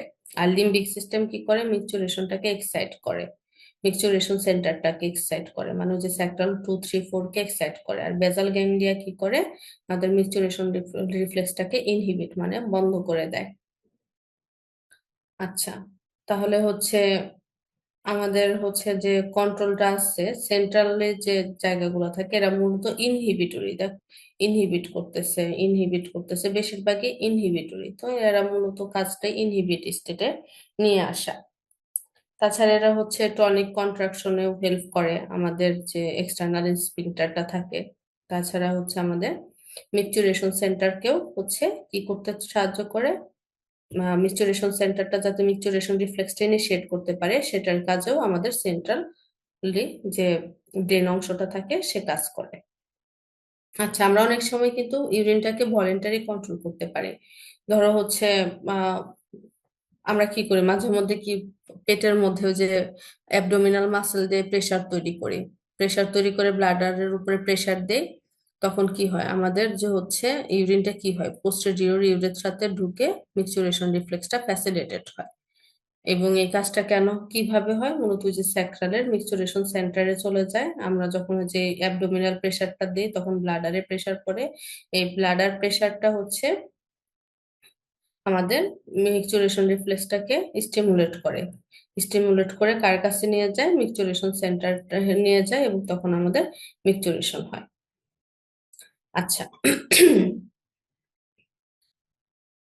ওকে, আমরা যখন এই যে অ্যাবডোমিনাল মাসেলটা দিয়ে হচ্ছে করতেছি, প্রেসার দিচ্ছি, তখন আমাদের ডায়াফ্রামটা ডিসেন্ডেন্ট হয়ে যায় এবং অ্যাবডোমিনাল মাসেল কন্ট্রাক্ট করে। এই কারণে কিন্তু কি করতে পারে, আমরা অনেক সময় ইচ্ছা করলে কিন্তু মিকচুরেশনের ফ্লো বাড়াতে পারি, কমাতে পারি। এটা কেন হয়, ওই যে আমরা যখন অ্যাবডোমিনাল মাসেল দিয়ে প্রেসার দিই, ডায়াফ্রামও ডিসেন্ডেন্ট হয়, মাসেলও কন্ট্রাক্ট হয়ে আমাদের ব্লাডারের উপরে প্রেসার তৈরি করে।